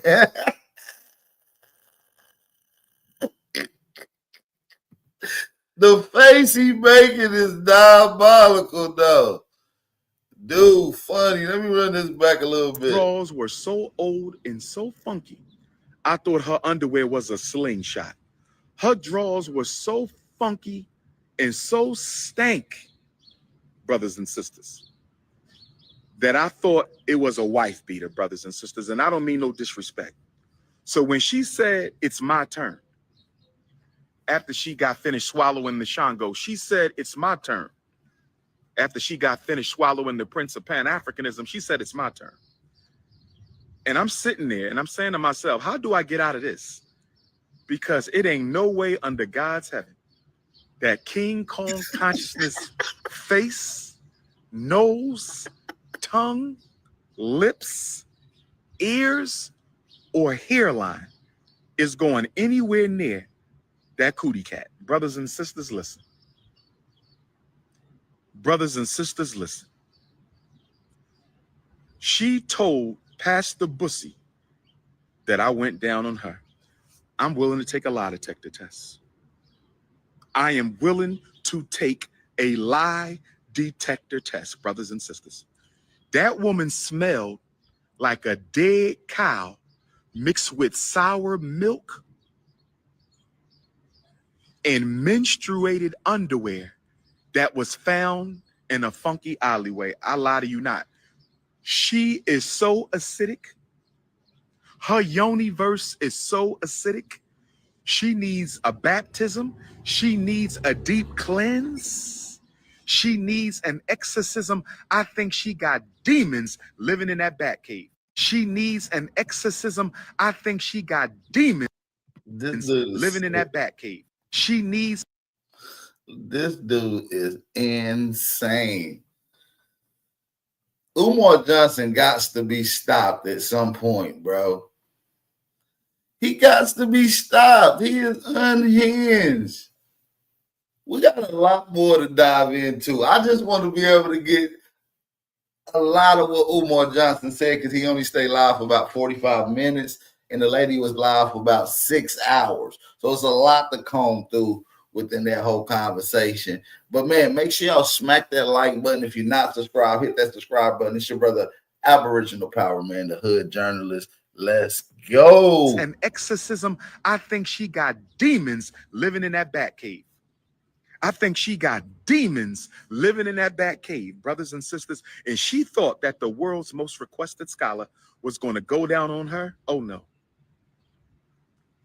My women got to be fresh and clean. My women got to smell like fresh peaches, fresh daffodils. My women got to smell like fresh roses. If you want these lips to ever touch your peach cobbler, if you want this tongue to ever massage your honeycomb hideout, you got to be clean. You got to be clean. And she need a deep cleanse. In fact, I'm going to treat her because I have her address. I know where she sleeps. I have Pastor Bussy's address. I know where he sleeps. I'm going to send her a gift certificate to the Yoni Spa. I'm going to send her a gift certificate to the Yoni Spa. I'm going to send her a gift certificate to the Yoni Spa because whatever she got in her, I don't know how many men she done been with. I don't know, but I've never smelled a woman smell like that. But let me get back on topic. Let me get on topic with this funky coochie cat, Kansas City throat goat. Let me get back on topic trying to destroy me. You picked the wrong one. You want war? I'm ready for war. Ogun is ready. Ogun is ready. So she told Pastor Bussy, I went down on her. I pledge allegiance to the African flag. That is a lie. She told Pastor Bussy, I hit her raw. I pledge allegiance to the African flag. That is a lie. Yeah, huh? Yeah, she did say you kept taking the condom off. We're gonna play that again. She told Pastor Bussy, I get high in order to get intimate. She told Pastor Bussy, the rainbow ganging YouTuber and struggle streamer, that Dr. Umar has to get high before I get busy. I don't do drugs. I don't do dope. I don't get high. But she told him that. A lie. She lied on me like a dog, brothers and sisters. That Kansas City throat goat built like a sack of old laundry. Built like a sack of old, you fat, funky. Let me stay within character. Let me stay within character. Only worthy. You are only worthy of shining the Shango, you dusty hoe. You are only worthy of shining the Shango. How we doing there, family?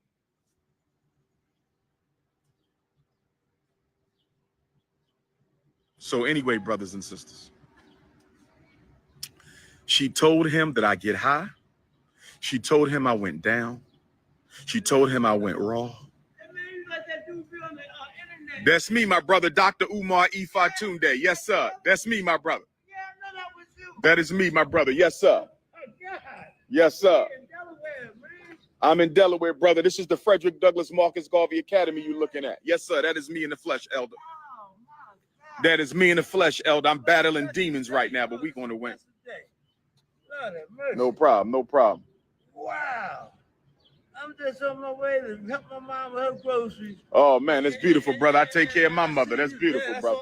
She's 83. Oh, man, bless her. 83. 93. Bless Queen Mother, man. I pray to God my Queen Mother get to 93. I watch all your stuff too, man. Go ahead and snap that circle, elder. There you go. Wow, love, man. Thank you, man. And bless your mom, man. Bless your mom. I'm gonna keep you in my prayers for your mom, and you keep me in your prayers for my mom. Thank you, brother. You're really intelligent, man. I'm so proud appreciate you, man. He said, "You really intelligent, man.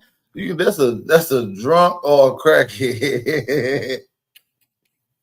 He's like, "That's you on the internet, man. You is smart, man. He's a intelligent nigga."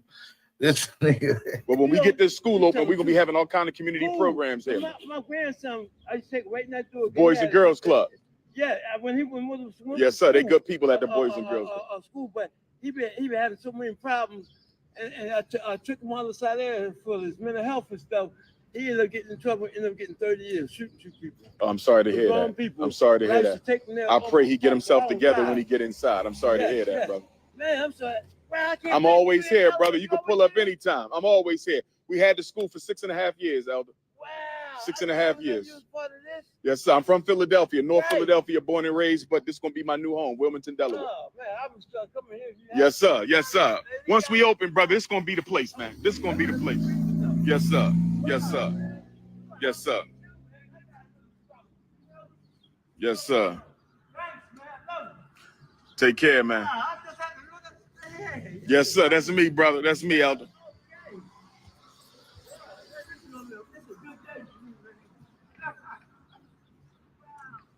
So, brothers and sisters, she stated 4 blatant lies. Well, 10.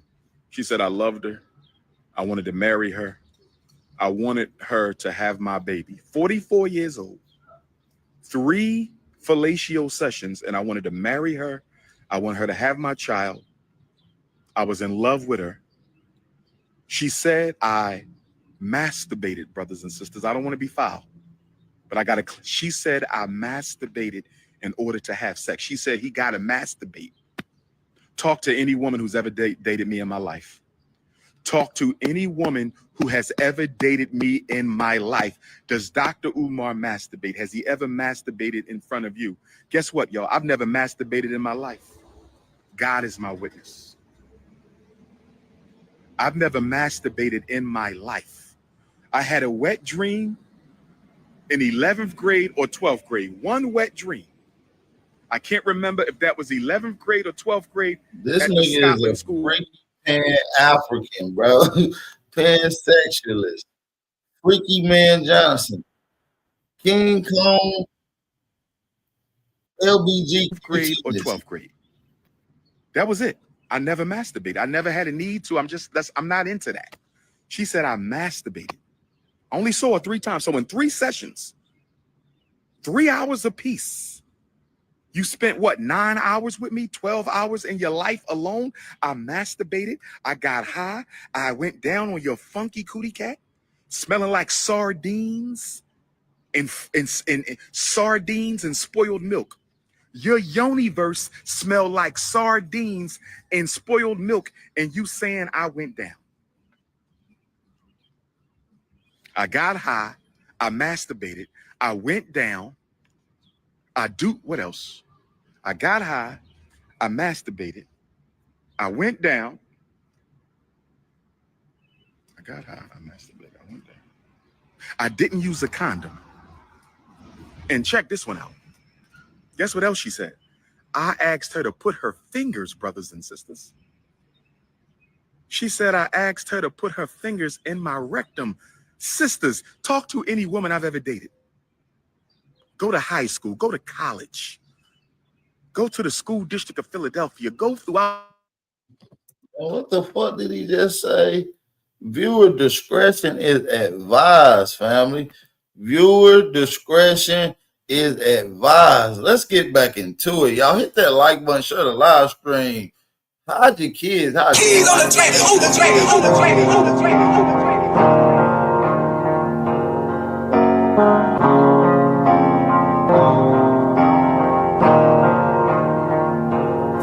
For the stats, I be beating the odds. In the blood, it be making me calm.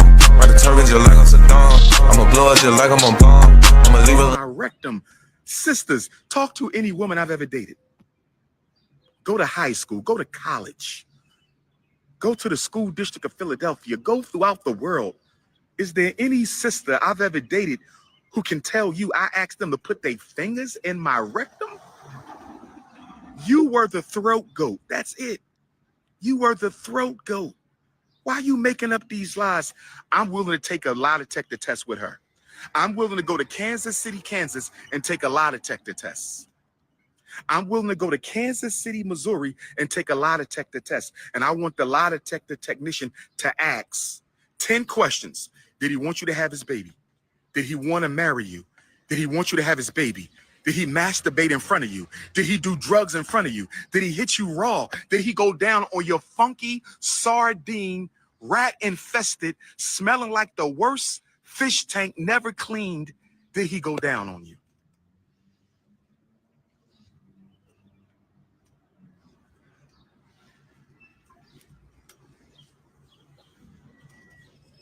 Brothers and sisters, they attacked my mother. You don't talk about nobody's mother. You don't talk about nobody's mother. So I got 2 lawsuits that I got to pay for. I got 2 lawsuits I'm about to pay for. Let me go to Baby Smurf for a minute. I love my child. Let me say that. I love my child. Let me say that. I love my child. Let me say that. I pray to God she's safe. I pray to God she's healthy.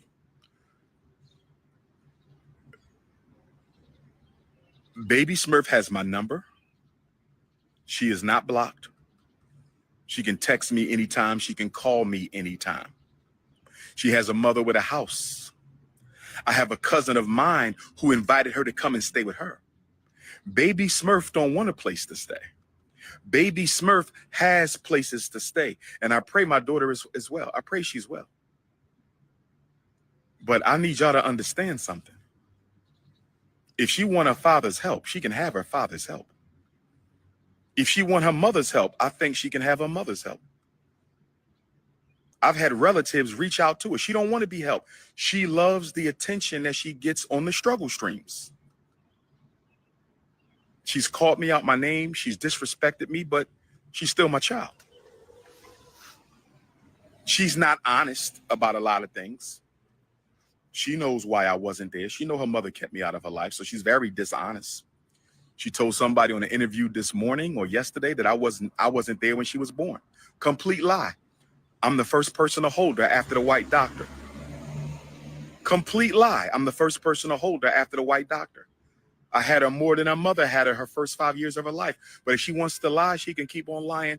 I understand her loyalty is to her mother. And because her loyalty is to her mother, she's going to keep on lying. But that's not the point.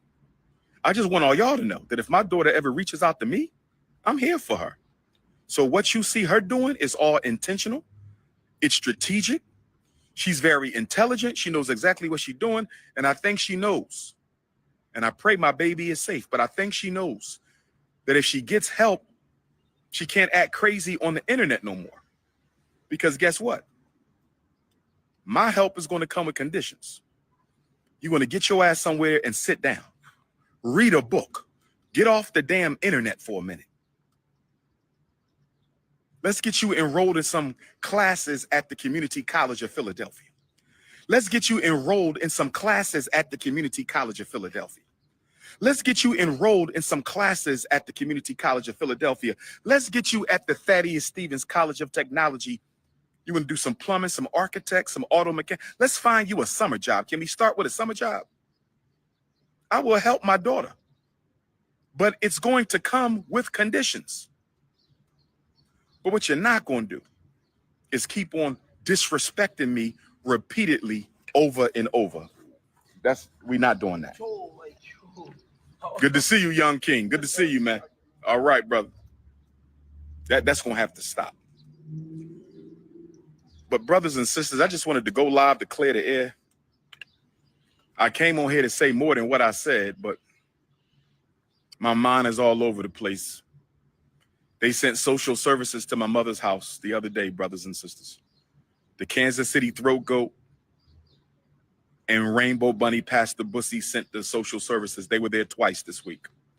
Social services came out to inspect the allegations made against me. So that will also be included in my lawsuit. There's also something else I want to say. There's also something else I want to say. There's also something else I want to say.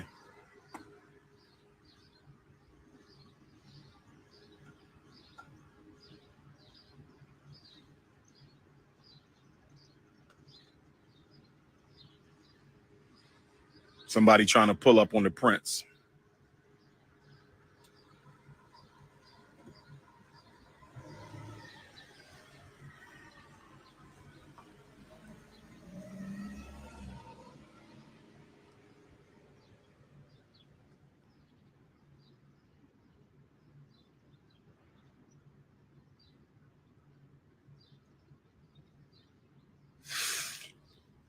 I believe that Siobhan Stone, AKA I'm the original Eat Up the Prince. That's what she called herself in the text message. And I have plenty more text messages of hers that I did not post. I probably have about 50 text messages of her begging to eat the Shango. I have about 50 text messages of her begging to eat the Shango. I got about 50 text messages of hers begging to eat the Shango. But she called herself the original I Eat Up the Prince. So Miss Siobhan Stone of Kansas City, Missouri, the original I Eat Up the Prince 3 times. Siobhan Stone 3 times, AKA Lene Stacks. Siobhan Stone, Lene Stacks, Throat Goat, Hood Rat, Jump Off, Fishy Coochie, the queen of Fishy Coochie. I believe she may have taken information regarding the bank account of FDMG and my personal. I discussed this with the attorneys. The attorneys told me that it would be in my advantage if Siobhan Stone, Throat Goat, or Pastor Bussy tries to access my personal account or the school's account, because that is a federal crime. So we have a watch on my account and the school's account to see if Pastor Bussy or Throat Goat Siobhan is going to try to compromise my accounts, because that is a Fed charge. If they mess with the school's account, that is a Fed charge. If she gives information about the school account to anybody else, that is a Fed charge. We know Pastor Bussy called the gas and electric company and impersonated himself as Dr. Umar. A couple years ago, Pastor Bussy called the gas and electric company, and I know because I heard the audio. They taped him. We have him on recording of falsifying himself, impersonating Dr. Umar to try to get information on the account and to try to sabotage the account. So I got to put money out to sue Pastor Bussy in Utah, and I got to put money out to sue Throat Goat Siobhan Stone, Lene Stacks, for violating HIPAA law. She had no legal right to put my mother's business in the street. I had a couple Kansas City queens who wanted to pull up on her. A couple of my Kansas City supporter sisters, they said, Dr. Umar, give me her address. We're going to whip her ass. They was going to come to the house and just whip her ass for what she did, because you don't talk about nobody's mother. But I said, I think I'm going to do the legal route. The legal route is going to hurt her more. The legal route is going to hurt her more. Pastor Bussy, I thought he would stop. He ain't going to stop because he feeds his family off of my slander videos. So brothers and sisters,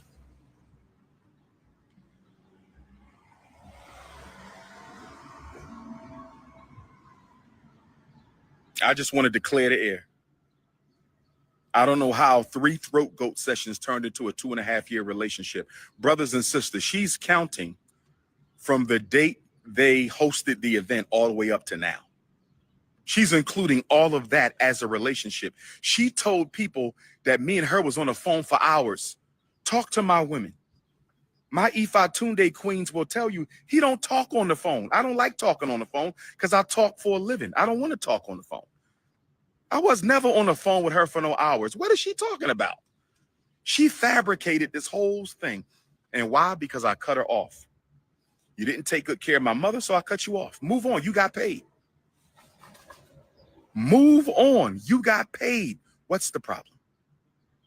3 throat goat sessions turned into a 2.5-year relationship with marriage, love, masturbation. Talking about I ate out your fish tank. You have an aquarium down there. She has an aquarium down there with every creature in the ocean. She got squid, she got clams between her legs, she got oysters, she got shrimps between her legs, she got salmon, whiting, tilapia, you name it, she got it. Squid, octopus, every funky creature is between them legs, brothers and sisters. She needs a yoni steam, a yoni dream, and a yoni clean. She need a yoni steam, a yoni dream, and a yoni clean. Oh man,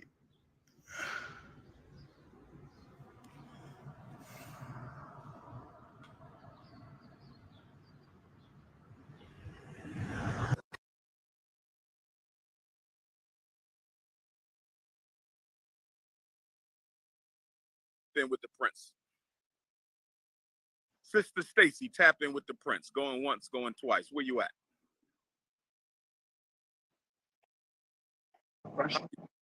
Doing there, Sister Stacy. I'm fine. How are you? I'm doing well, and I want to apologize to all Black women that I had to divulge so much of my personal, intimate details, Sister Stacy. But I got a woman who's trying to destroy my life, my credibility. She's trying to slander my mother, get my mother taken from me because I don't want to be with her in a romantic capacity. Oh my gosh. You know, but be that as it may, we don't have to talk about that. But right, where you tapping in from, Sister Stacy? I'm from Barbados, but I live in New York. I spoke in Barbados 2 years ago. Yeah, because you would probably, hear the accent. A lot of people get my accent mistaken for Jamaica. Yes. I don't know why. Yes, they're completely different. I got you. Probably because they both English colonies, former colonies. Yes, exactly. Most of the Caribbean actually was ruled under England. Yes. So yes, and I just out the slave uprising in Barbados, and I'm trying to remember the brother's name. Do you remember the brother's name who led the slave revolt in Barbados? It was the largest. Was it Bussa? I think it was Bussa. There's a statue of him. We have a statue of him. I saw the statue when I was there. Yes. Bussa. Wait, hold 1 minute. Hold 1 minute. Yes. How's it in office? How can I help you? Hi. I'm good. No, you gotta tell me. So what I want y'all to get in the comment section, if you made it this far in the video, do you believe Umar Johnson is telling the truth, or do you believe the girl? Y'all let me know in the building, family. Y'all let me know in the building how y'all feel.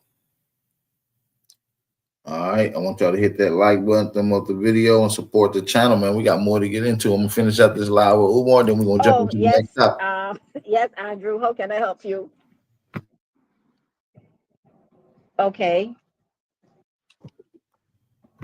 My red snapper. Yes, the red snapper. Oh, that red motherfucking snapper. Hey, but it's a lot to get into though, man. We're gonna take our time with this one.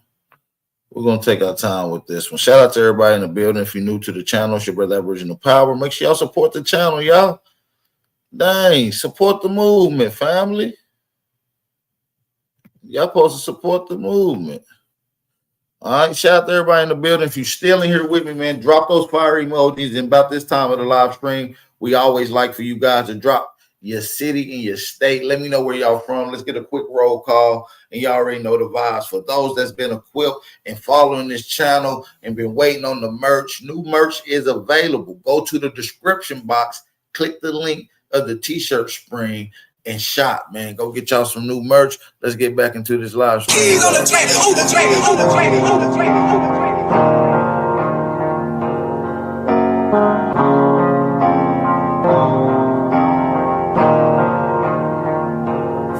For the stats, I be beating the odds. In the blood, it be making me calm. Ride the turbines just like I'm Saddam. I'ma blow it just like I'm a bomb. Also, because I started my nonprofit, I made history for that too as well.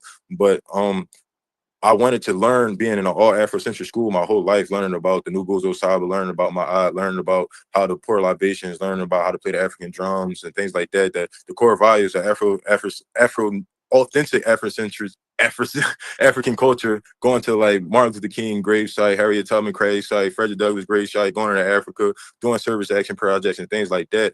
I've been around Black people forever. So me going to Millersville, which is a PWI, predominantly white institution, same college that Umar went to when he first left Philadelphia, it allowed me to be around white people. So that allows me to know how to talk, how they talk, know the lingo that they talk, things like that, X, Y, and Z. So right now I sit on a lot of boards as well. But my main thing, I'm an outreach coordinator for the workforce. For workforce development for Pennsylvania. I had one of the most profound workforce development programs in Pennsylvania right now, currently based out of Lancaster, Pennsylvania, which is a government-funded program. So 29, I'm the youngest person doing what I'm doing right now. Have a lot of success, have a lot of stories, testimonials, and things like that. All you gotta do is type in Google Robert McKenzie, and I promise everything that I did definitely will come up. All right, and he said it. All right. Now, have you been in Philadelphia your whole life? Yeah, my whole life. Yep, born and raised. Okay, and so can you tell us how it is that you're related to Umar? Right, yeah, that's so his mom, he's my uncle. So like literally my mom is his sister. He's my mom's older brother. His father's his father, Jamal Johnson. I look like Jamal Johnson. I'm literally like the only one that got Jamal Johnson eyes. So like I'm literally the mix of the two. Yeah, so my mom is his younger sister. He's my oldest uncle. So yeah, that's how we related. Yeah, and when was the last time you spoke with Umar, your uncle? Directly, I'll say like 2023 with my whole grandma situation. Trying to figure out like, hey, what's up? He brung my grandma out here to Lancaster. One of his favorite Chinese spots in Millersville is Chang's. It's not there now, no more. Shut down. But he brought my grandma up here. He came with her to see me. It was like close to my birthday. He a Leo. I'm a Leo. His birthday like August 7th, 8th, something like that. My birthday August 14th. And then my other uncle, which is his brother, his birthday is like August 2nd. So we have about like a lot of males in our family is Leos. But so that's the last time I had the face-to-face interaction with him. He was with my grandma. He did bring her up and things like that. She wasn't the same as herself per se, but my grandma do have MS though. So she definitely have MS. It's not dementia. It might carry over dementia over time, but she is legally diagnosed with MS. Legally, for sure.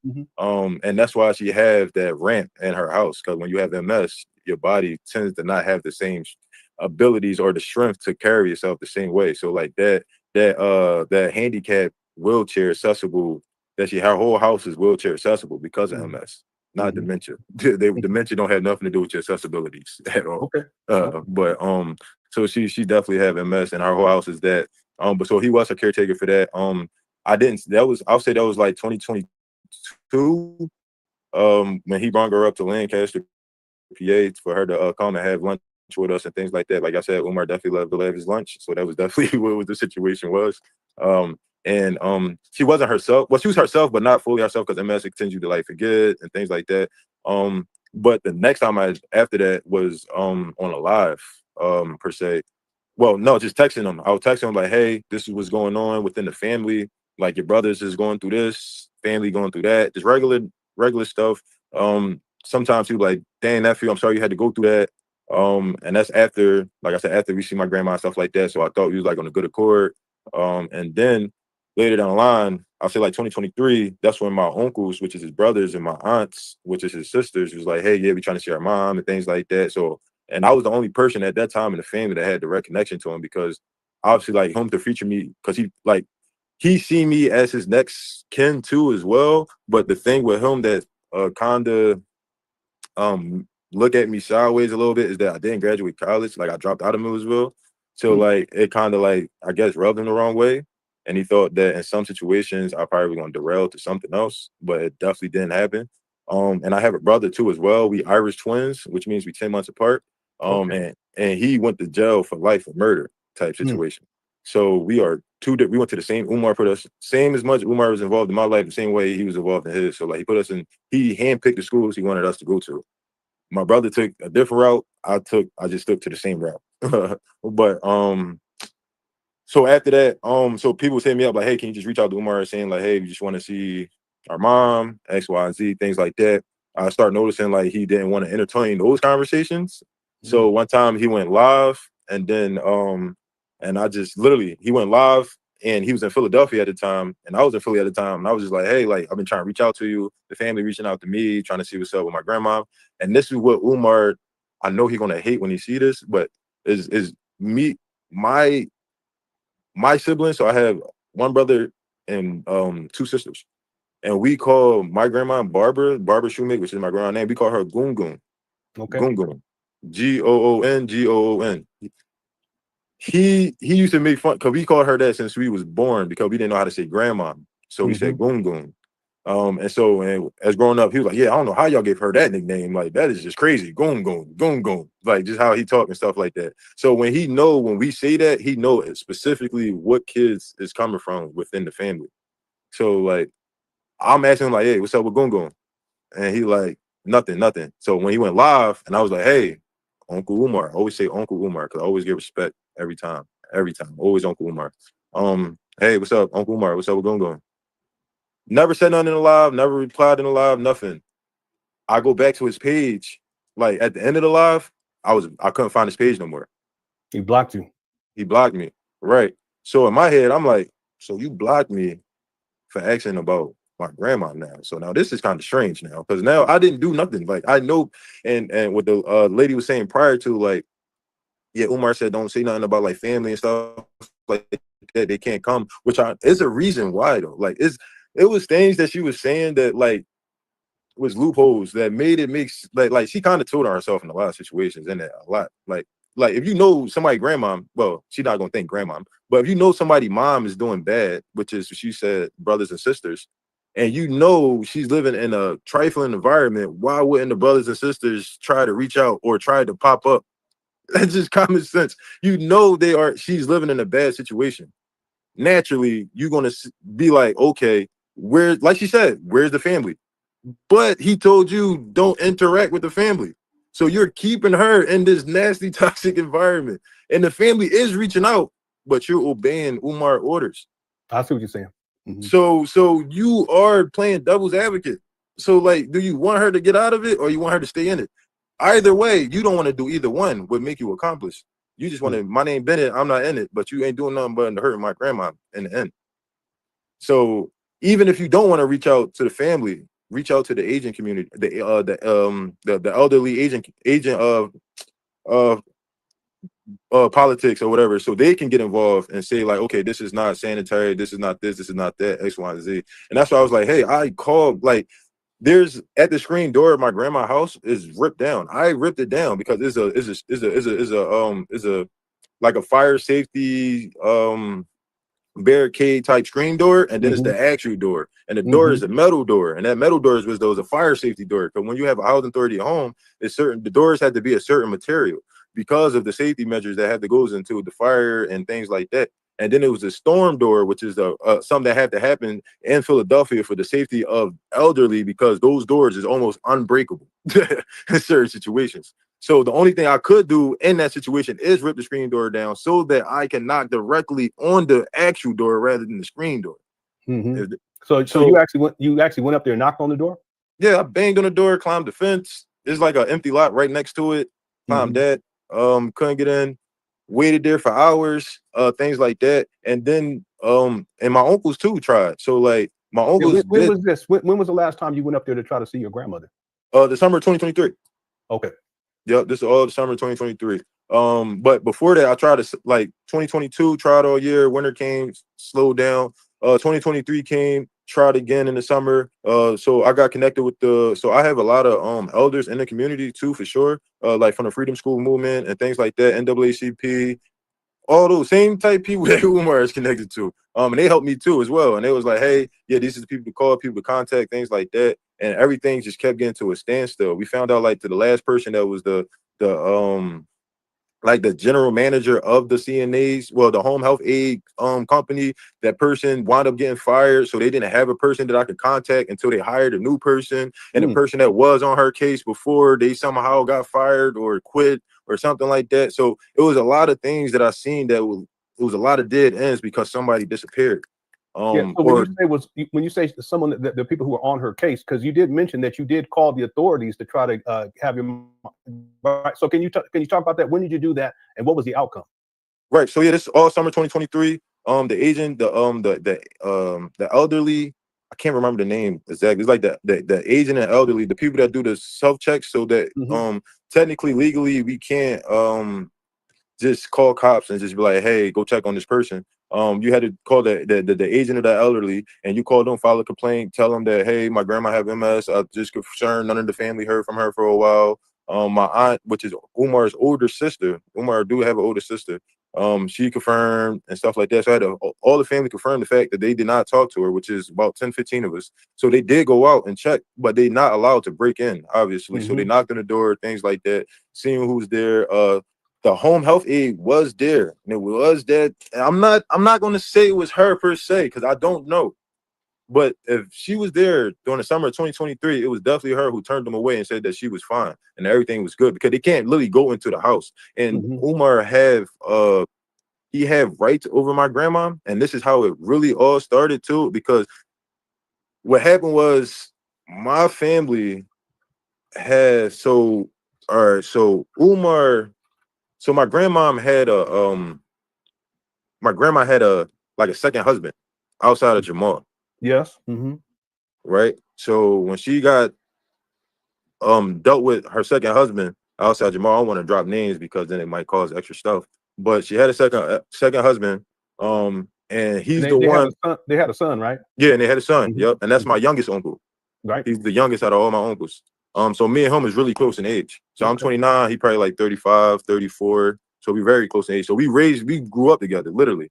So to me, I was with his dad more than my grandpa. Jamal. Yeah, more than Jamal, because Jamal he was in my life, but like sporadically, per se. My youngest uncle dad was more in my life because he lived with my grandma.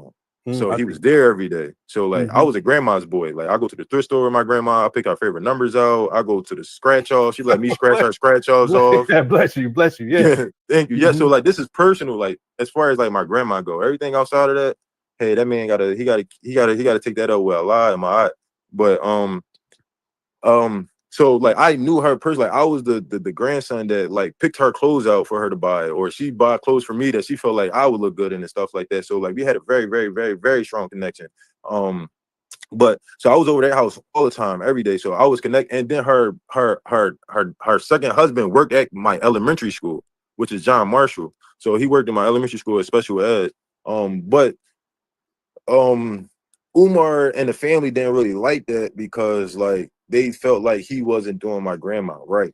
Like he wasn't like the man that they felt like he should have been for her. So like he was doing things on the side that like just like guys on the street, like we know like the word talks and it gets back around. It might not get back to the lady, but it's going to get back to the man. Okay, can you give me an example of what you mean?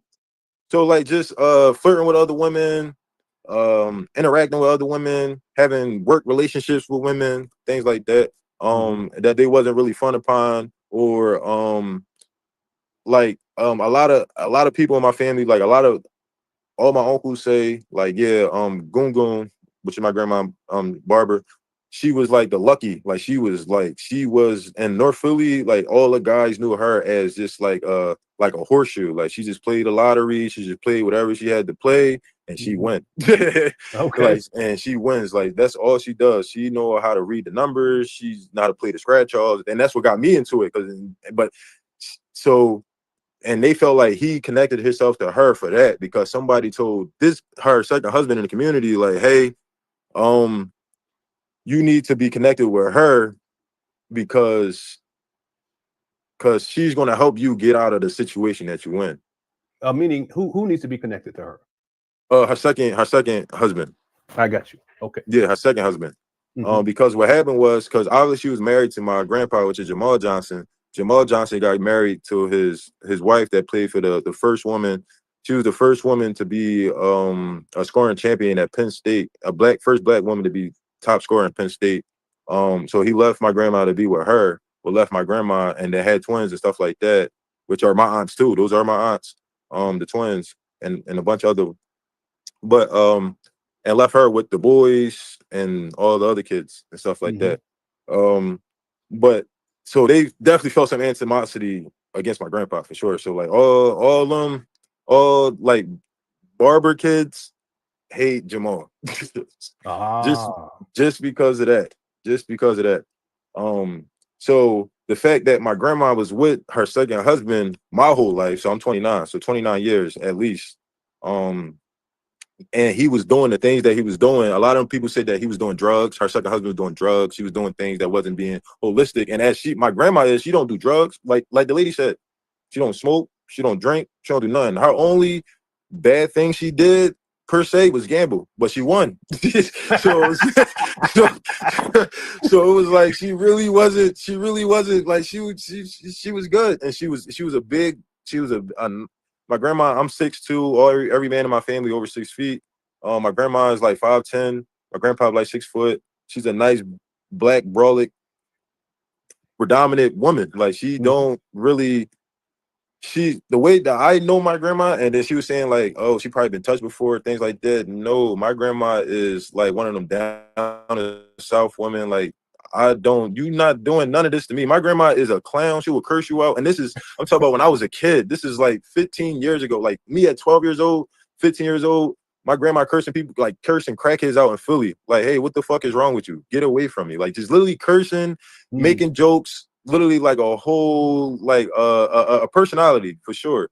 And she don't do like gays. Like that's just not her thing. So like women, that's not her at all. At all. Men on men, women on women, or women looking at her, like she don't play that at all. So now her being at a point, right? And we used to walk down, me and my grandma used to walk, oh my God, for hours, 2, 3, 4 hours, going to different thrift stores, going to different lottery spots, different mainly thrift stores. Our main thing was thrift stores. So we used to go to different thrift stores and walk for hours. So for her to be able to do that, and now she's at a point where though she got to rely on somebody else to do that, she's not with it at all. She hated. She liked the casinos. Same thing she was saying. She loved the casinos. She loved the casinos, and she's not a person that go in the casino and spend big money. She on the penny machine. Okay. She playing the slots on the penny machines, and she's not drinking. She's not smoking. She's just there for the music, the entertainment with her cousin, which is my great cousin or whatever. And things like that. So that's what made Umar in some situations resentful against his dad because how he left his mom. But what made Umar more authoritative over his mom is because once she was diagnosed with MS, the family found out the second husband wasn't taking care of her the way he should. And he was worrying about things that he shouldn't, as far as like other women per se. I don't know. That's what they said. So Umar felt like the family was letting that go on and not doing nothing. But at the end of the day, my grandma was still doing whatever she wants. She don't care. She's F him. That's how she operates. F him. I'm with the family. I'm going to the casinos. I'm going to the beach. I'm living my life. Like, I don't care what he's doing. I'm still do me. But she wasn't like out here doing like entertaining other men or anything like that. She wasn't on that at all. She was more so worrying about the family and her own entertainment and enjoying her life. And her main thing was fish. My grandma loved fish. Like, I'm talking about, you go in her house, you got like 6 fish tanks, big fish, ugly fish. Ugliest fish you will ever see, but that was her babies. But she fish was her thing. So so that's what she really cared about. But the fact that she got diagnosed with MS, and when Umar found out, he felt that a lot of people didn't stick up for her the way that she should. And then there was some court cases going on to get the rights of my grandma to be her power of attorney. Power of attorney. It was only 2 people that was supposed to show up. So it always go to the oldest first. The oldest is Umar's sister, which is his older sister. She did not show up because I ain't gonna see why she didn't show up. That she would be showed up. Would that be Jamal's first child? No. Okay, so there's another, because I was looking into this. I want to ask how much older is Umar's older sister than him? I say like so. All right, so his older sister is it's by my step grandpa basically. So I don't know how that happened though. So I guess my grandpa was with my step grandpa first, and then went back to my grandpa. You mean your grandmother was with your step grandpa? Yeah. And then went back to my grandpa, and then went back to my step grandpa. Type situation. Because my oldest aunt is not my grandpa's child. It's not Jamal's child. Right. It is my step grandpa's child. And my step grandpa, I didn't know he was there before my grandpa until I started doing the age. And I'm like, oh, how you older than Umar if Umar is my grandpa's child? But yeah, so she was with him at some point in time before my grandpa, I guess. But no. So first she met my grandpa first, though. My grandpa did tell me the story. He met her first. And then my grandpa got ventured off or whatever. And then my step grandpa came in and got her pregnant. And then my grandpa came back from like the army on some. You talking about Jamal? Yeah, Jamal came back on like some stuff or whatever. And I'm gonna keep it honest. Jamal told me out of his own mouth. He was like, "Listen, man." He was like, "She was a quick fling." Like he said, "Listen, just like old guys, just like everything. Like it was just like I didn't think it was gonna turn out to that, and it just turned out to more." So like I guess my step grandpa had it first, and then my grandpa Jamal came back from the army or whatever, like just on a delay. He wasn't completely out. That's even crazier by itself, like when you think about it. Let's get into some more. Sister, my little sister. So my little sister was my my grandma caretaker. So so before he started getting all the women, my sister, and this is where my mom got into it, and I got into it, and all my uncles got into it. So outside of Umar, his brothers got into it. So, and this is why he told her, don't let none of the family in. So my sister was my grandma's caretaker at first. My sister, my youngest, I'm 29. My sister right now is 24. I'm sorry. Okay, so he was telling the younger sister, who was the caretaker of your mom at that time, not to let anyone in? No, he wasn't at first. So my sister, which is my grandma's granddaughter, he ain't holding it down from Philly. He talking too much. You feel what I'm saying? He trying to get some clout, it seems like. But maybe it's true. I feel like it maybe got a lot of merit to it. You feel what I'm saying? What do y'all think on y'all guys' end, man? What do y'all think? But I do want to kind of switch gears from right here, man. We'll revisit this as more information drop. I want to get and switch gears to a new topic of conversation. I kind of want to go to the 607 threatening Bro Sanchez. And I want y'all to hear this. And I don't really know where this beef started from, but we're going to get into it. Make sure y'all hit that like button, thumb up the video, support the channel. All right, let's go. Keys on the track, on the track, on the track, on the track, on the track.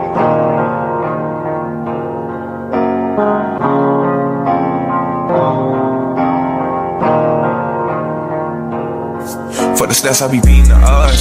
In the blood, it be making me calm. Ride the turbines, just like on Saddam. I'm from the street, right? I'm touched by God, gang. I come with the real message from the monad. I don't come with the bullshit, right? I don't come with the fighting and the argument and the bickering. I could have stayed in the streets for that, gang. I'm a real gang member. I'm a real member, right? So when I say I'm a real member, I'm going to help people in the streets, gang. And I think us talking bad about each other back and forth on these panels ain't going to help nobody, right? Because all we doing is putting each other down, right? I'm not going to speak bad about you, bro. And if you heard something you think was bad about you, I'm going to be the bigger man and apologize. I killed for real, Brother Sanchez, right? When I say that, I'm not playing. And I'm trying to show people, white man? Listen, I'm trying to show people that it's better things to kill, right? Because I don't believe in killing your ego because you may need it one day, right? I just believe in that if we gonna reach each other, we gotta teach each other. And the best way to do that is for you not to put me down. If you could have called me, you got my number, right? We supposed to have a debate together to talk about shit. And then I go on the internet, you talking about me, and then you got other people talking about me, and none of the stuff is true. That's what happened. That's what happened. And hey, Unc, did you hear the? Let me share something with you real quick. I want to play something for you real quick. So yeah, I'm gonna leave, y'all. Hey, Sanchez, I'm gonna leave. Y'all work. No, I want you to stay, Mandinka. Stay, Mandinka. I'm gonna need you, Mandinka. Hold on a second. It won't be long. Here, okay. I want to show both of y'all this because Unc saying he just popped up and Sanchez dissing him, but that's how I feel. Let me share this with you, man. Listen, I swear to God, Mama. A lot of people don't say. They think like this nigga been. You know how all these like. I'm gonna say some names. Brother Sanchez. All the other spiritual people. Essence, bro. Yeah. Let's just listen to this little clip real quick. But I just said that. Listen, I just said you didn't hear it in its full essence. That was a clip. If you watched the video, you would have got the rest. Right? What was the rest? So, listen to me, bro. If we talk about a clip, versus a full essence of a full topic of a sentence, then you got to understand that you're not getting the full message, bro. So we gonna break up down a full message, the complete message. Watch the video. Watch the video, bro. That's all you got to do. When you watch the video, you're gonna see. So don't think you know me. I'm tricky. But when you watch the video, you're gonna see my message. If I just told you right now I love Brother Sanchez, what the fuck do you mean? I'm telling you I love him. I'm telling you this. I told him this. I'm in Vegas with him. Right? I'm trying to get him from working his job. So why we got to do this? Why we got to vibrate low? Let's discuss something on this panel that can help somebody. Facts. That's what I feel like on these no jumper shows you be on and like this one here. That's why I quit. Listen, I quit no jumper because I was battling something. I was battling the streets and I was battling trying to walk full in my essence. I'm a prophet. So I didn't know how to walk full in my essence, but I'm ready now.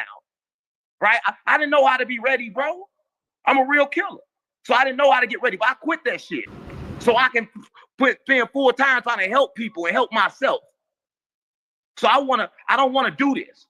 I'd rather us sit on here and try to help people because y'all help me. I'd rather too, man. Think about this, Unc. If you look at all my videos before this one, it is spiritual stuff. It's about Stone Mountain, spirituality, the history of Stone Mountain, and that's the kind of stuff I'm interested in. The slave, we do a lot of historical stuff, Aboriginal talk, history of people, black people in the South. That's what my channel is about. So you can see my track record is nothing but teaching, and I'm only off track right now because I felt betrayed by somebody that I thought was my friend, bro. Because see what I'm saying? I love you. Don't let emotions. Listen, my emotions when I first got mad, I wanted to kill you, nigga. But when I got on here, all I could do is think peace and love. Right? Because I know when I'm standing in the essence of somebody that's here to help. So you should know the same thing. And I know this. I want to fuck you up, nigga. But I know fucking you up is wrong because you're not nobody that should be fucked up. I know you're not speaking from a place of hatred. So I'm not gonna put that animosity on you. And I think I should deserve the same thing, gang. I'm really here to help. I've been bad, bro. I'm a murderer. I'm a killer. I'm a thief. I've been all of that. And even the same people I took care of leave me and talk bad about me like I hurt them. Right? I don't even speak bad against them. But everybody do that to me. And I don't want that in this community. I want this community to be something different. Hey, 607, let me tell you about this community. Sanchez is separate, but if you venture out to these other ones, like the other big community that you was introduced to over there, that's what it's turning into. it's turning into a distraction. We should be talking about post-traumatic slave syndrome, reparations, organ harvesting. That all these black kids is coming up missing every goddamn day. That's the direction I'm going, man. Because all of this, us going back and forth every day, it's a circle. Right. And all it's doing is keeping us distracted from what we really need to be talking about. Right. Why I spend an hour talking about Brother Sanchez and Brother Sanchez spend an hour talking about me when everybody locked in his body and can't get out? I'm just keeping it real, gang. Like, I got way more problems than to worry about Sanchez, gang. I'm trying to get the fuck out this body without coming back in another one. I'm just keeping it real. So I'm on something else. Y'all got Flacco up here. And who is Flacco but an entertainer? You can't believe nothing he say. I mean, I just don't know. I don't know. But I want to talk about some good shit and help people. And help me too. Oh, yeah. If we can do There that. we go. There we go, y'all. Sanchez, it's over. I'm a bigger person.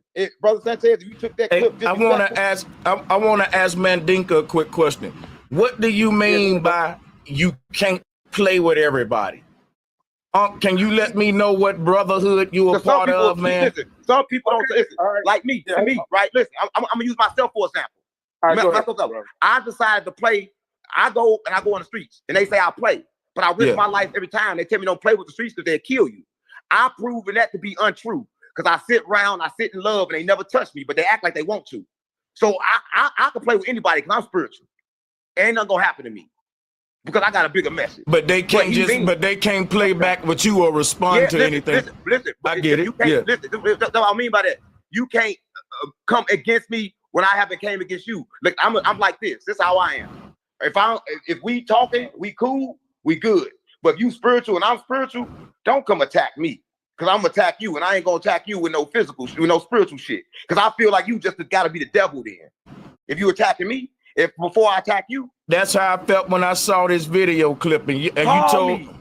Call me. Well, look, I was hoping you would call me and let me know how I was fake for you go on one chance, one life.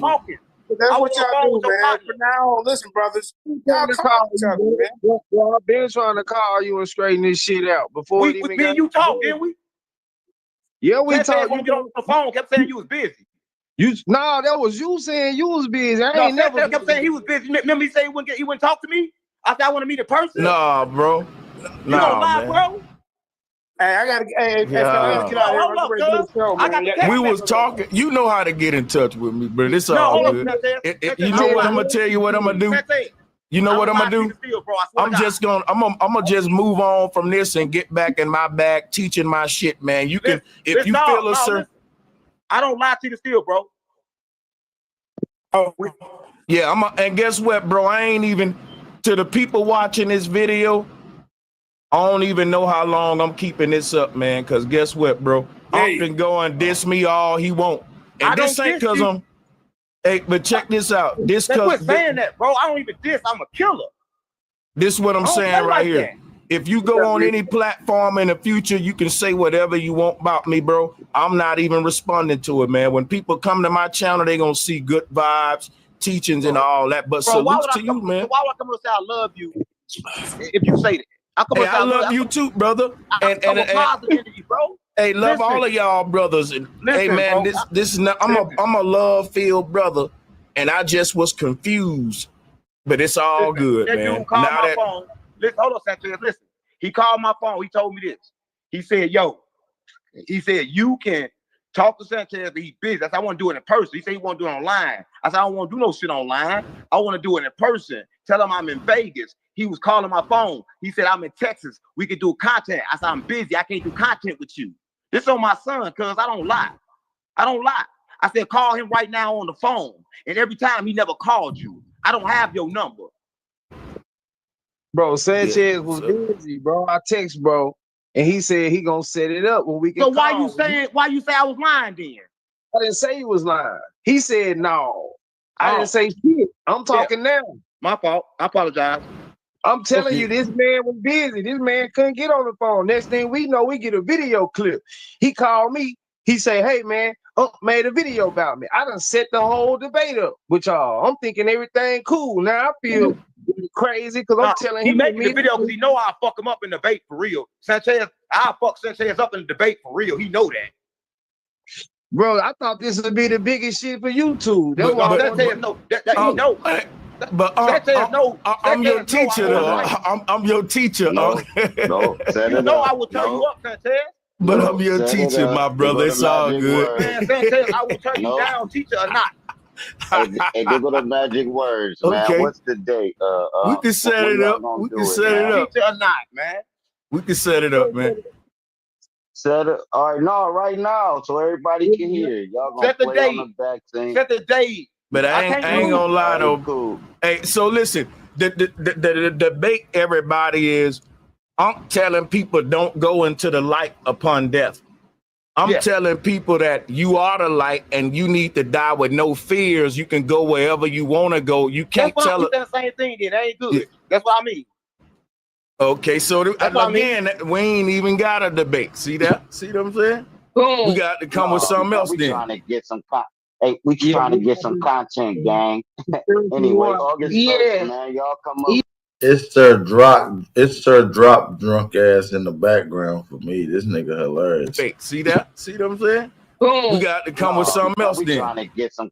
Hey, we trying to get some content, gang. Anyway, August 1st, man, y'all come up with a title on the back. You stupid for that. But we trying to get content. Let's unlock religion then. And they ignoring his ass. That's the funny part. There you go. August 1st, man. Is that good for both of y'all? Everybody listen. What y'all want to do? August 1st, the universe, bro. Whatever y'all want to unlock. Yeah. I unlock everything. The date, Astral projection. August 1st. August 1st is good. Hey, I got a question. You know what? This is what I'm gonna do. Question, bro. I'm gonna arrange some bills. Listen, like I said, y'all, the brother hopped on. I'm putting this behind me. I'm gonna take this down, this video down. You know what I'm saying? But yeah, I'm gonna move on. I ain't even gonna look back on it. Don't take the one down when I'm gonna take your crown. No, but no, and for moving forward, it can just be me and Unc on some intellectual shit because we got a lot of stuff we agree with and some stuff that's gonna be fire that we disagree with too. Because yeah, man, I don't know how you feel about, like, somebody was saying something about sacrificing or something, but I never did really get you to break down sacrificing. That's a big topic because we can do that, and I got proof that everybody should sacrifice. And go into depth, like different forms of, like, human. Do you go all the way as to first to say human sacrifice? Human, animal, cat, everything. Let's go. I can show you how everything is good. That's crazy. Now I would love to hear that though. Yeah, I ain't gonna lie. That how human. Yeah, real talk. August 1st, man. But look, that's a date that I ain't gonna lock in right off the back because I want to look at my calendar. I want to get on my calendar and see what. Because listen, what's August the 1st? My good days is like let me see if it's on a Thursday. That's on a Friday right there. That's good. Hey, in fact, we can lock it in right now. August the 1st. We can have a bill, a discussion, and just see where it go and put this shit behind us for sure. That's on a Friday. Yeah, listen, we got. If we do a Friday, that's gonna be the first one. Let's do at least 2. I'm with it. Let's do 2. Let's do like one with me and you, and then one with the panel like the next day with everybody. We can talk about what we just did. Yeah, hey, and and this is what I'm gonna do, man. I'm gonna take this joint down and like I said, the one that I had scheduled, I'm gonna now be able to go and teach my lecture that I had planned because I don't like this kind of content anyway. But salute to everybody in the chat room, everybody on the call. I ain't gonna even let this one draw out, bro, because of the energy. Yeah. Bro, it's all good. It's all good, and I can't wait to do it. I appreciate you even allowing me to get on here, Brody, and even speak. Like that shows how humble you is, and that you really ain't tapped with your emotions and your feelings. So I appreciate that. But I'm also appreciate kind of like sitting on your ass. That's kind of like how we say in the streets. Yeah. Hey, I got no but love for you, man. Everything I say genuine, bro. You know what I'm saying? I know that shit, bro. Yeah. Hey, the You see, You I always been genuine. you see, I got on head for you. I said that nigga done blew his hand off. Now he ain't got no jumper. You think this nigga gonna have a job tomorrow? Yeah. Hey, I'm wondering how many niggas that's gonna end up being in here or saw the video gonna be thinking that maybe this was all about selling a debate. You know what I'm saying? Because like it don't even matter about the clarity and everything. Nah, there was bullets flying. There was real niggas watching this shit. I was watching it, bro. There was bullets flying. Yeah, it's going down. Like I remember, like when I first got on, I was like, when I saw it, I was like, well, damn. I know Unc was on Bro Sanchez shit, so I'm wondering what the hell did he say to this Bro Sanchez? And then when Bro Sanchez played the video, you know, I'm hearing the fact that, you know, I think niggas like that have been doing it for 20 years, it's fake or whatever, and it stopped. So now hearing Unc say, you ain't heard the whole clip. Like, I would like to hear, like, I would like to get like an understanding or something that said there was a misunderstanding. And that's just like, I'm not trying to keep the thing going or whatever, but I'm curious as to what was being said for Sanchez to take it the way he did, and now it's like it's irrelevant now. We was talking about spiritual leaders, right? And we was talking about my perception of how I came in and how I perceived everything, how people perceive me as fake, and I perceived everybody as fake until I. You muted. My fault. Can you hear me now? Yeah. There's no such thing as reality. Because you can bend your reality with your mouth, right? So that's what I was basically expressing in that video, and I used him. And when I throw your name out there, I'm throwing your name out there because for me, I don't think nobody in the streets know a Brother Sanchez. So when I say it, the streets go like, who the fuck is that? Then they're going to search him. But you watch the video in its whole essence, you're going to hear everything that I got to say. But I do that a lot. If you watch my content, I do that a lot. I do it to Smoke. And that's why she got mad at me. I did it to Smoke just to promote a video, and then she got mad. But it's just how I do it. Right? It's not why I got mad, buddy. But okay. Well, I apologize.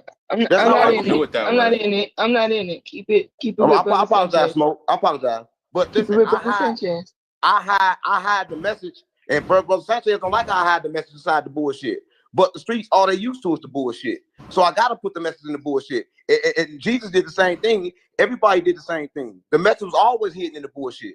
But for some reason, everybody think it's supposed to be told literally. But literally ain't gonna help nobody because they used to only one thing. Everybody is in drifting mode. So the only way you can teach them is in drifting mode because nobody is used to education because the whole education system has failed us. It programmed us.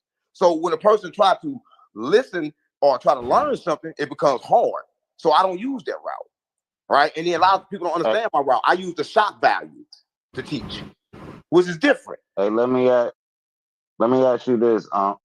Okay, cool. You get surrounded by demons, right? You're surrounded by demons when you're dealing with these gang members and all that.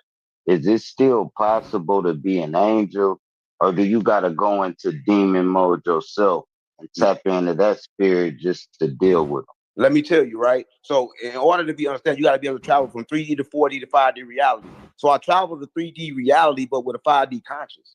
You get what I'm saying? So I travel there with them, and they perceive me as them, but I'm the light. I'm the reflection of their good side.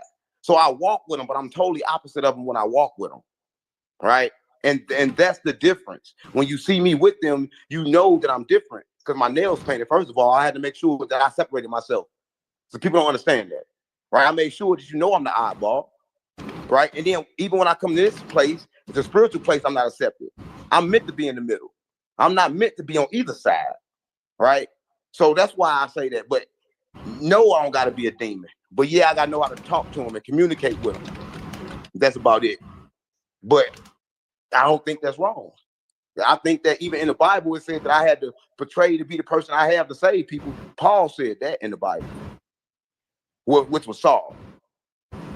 I think we gotta have a backstage talk, man, with Sanchez, man. Let's do that. Let's set that up after this, man. The Zoom call offline. You know, I know the people wanna everything right now. I think it'll just be more set to be good for everybody, and then y'all two brothers can get an understanding.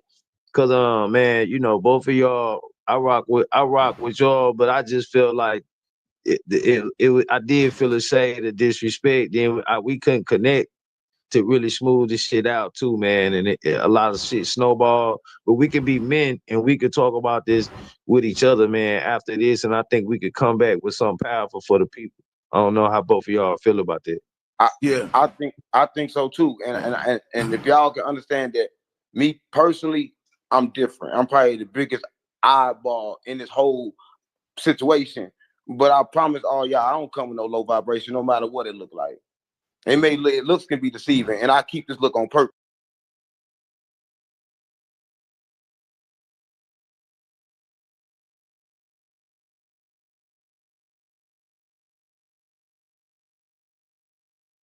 All right, so I got to get into this next bit of the conversation, man. Cause in that whole, everybody want to know what was said about Bro Sanchez.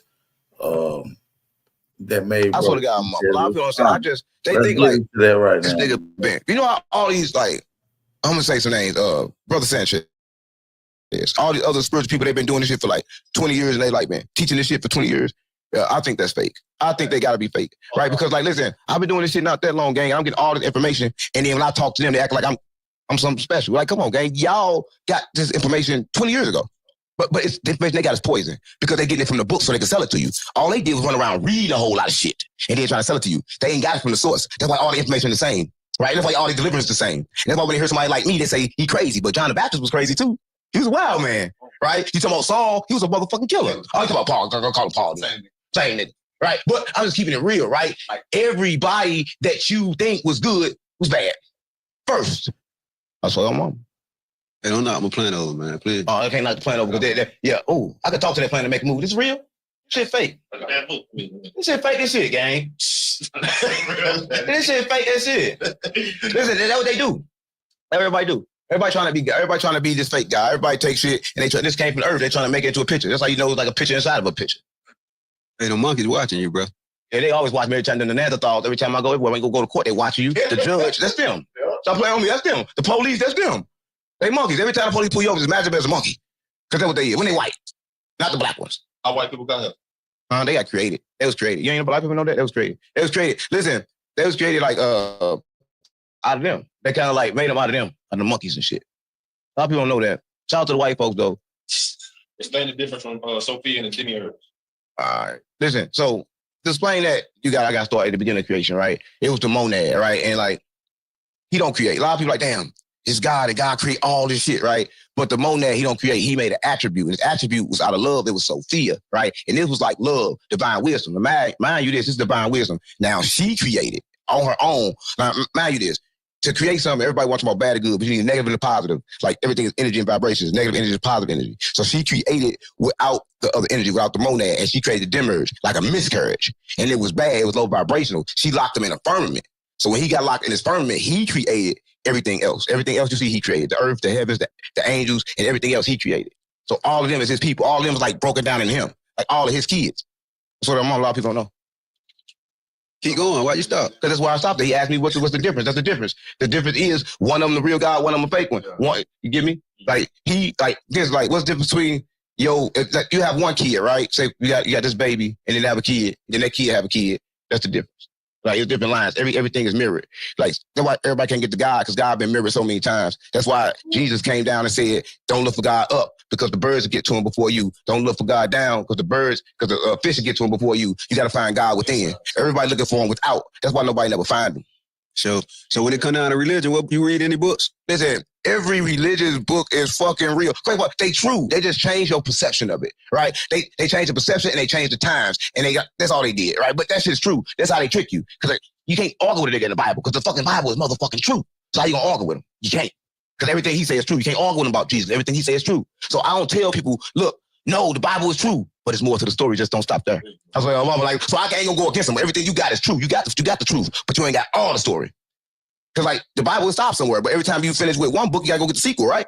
So everybody know that it was 12 years missing from the Bible. Jesus was 12 and he was 33. So if you a Christian and you follow Jesus, you should ask yourself, where was Jesus at during them years? Yeah. And them years gonna take you away from the Bible. And then they're on your journey. And you gonna understand then. But if you just take this one principle, if I tell you, look, this is it, and you only look at this for this, and you never look inside this, you can automatically look inside this and say, damn, Jesus was 12, and then he was 33. What happened? So when you go search, you're going to find out what happened, and then you're going to understand. That's true, but that's part of the truth. It's more truth. So how you got in the Illuminati, man? Yeah, I'm half Illuminati, half street. Illuminati mean light. A lot of people don't know. A lot of people think it means like you get fucked in the booty. Right? I ain't that part of Illuminati. I'm just a part of the light, and I understand the world is fake, and I know how to control it. I know how to do magic, gang. And everybody in Illuminati, we know the world is fake, we know how to do magic, and we run around controlling y'all. A lot of people don't know. Illuminati just means that you know the world is fake, you're part of the enlightened. You're enlightened, gang. You don't want to be enlightened? You want to be Illuminati? So everything in the world fake? Yeah, I mean, listen, fake but real. Because it's only real in your mind. I mean, I can't tell you that it's fake because you see it. And I can't tell you don't see it even though you don't see it, right? Because it's happening in your mind. You make it real. You create this reality, so I can't tell you it's fake. I just understand mine is fake so I can keep changing it as I want. Because I realize that this is not solid. But for you, it's real. Listen, we live in a reality like this. It's a 3D, 4D, 5D reality. Different realities. You know how many you could be standing next to each other and then something could happen and then you see different things? We're in different realities. Right? So though we stand next to each other, we in different realities, gang. It's all happening now. Right? Because it's how you perceive shit. It's all the same. If I say this is blue, you say it's black. What's different? What color is it? Because color don't even happen. Color is the process of your mind hitting the light and all this shit. Now you think you see color. Your body is not a body. It's like vibration and frequency.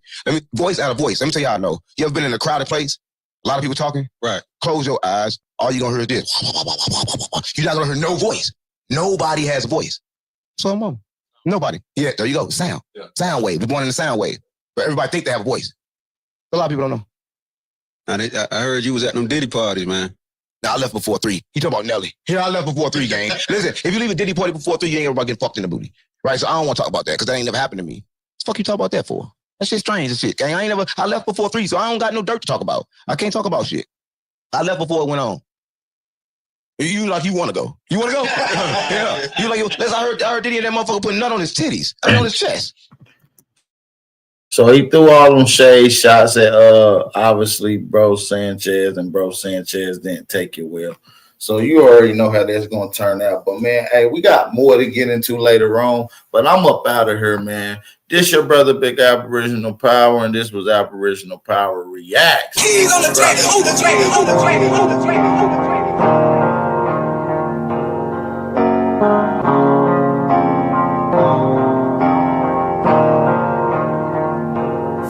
For the stats, I be beating the odds.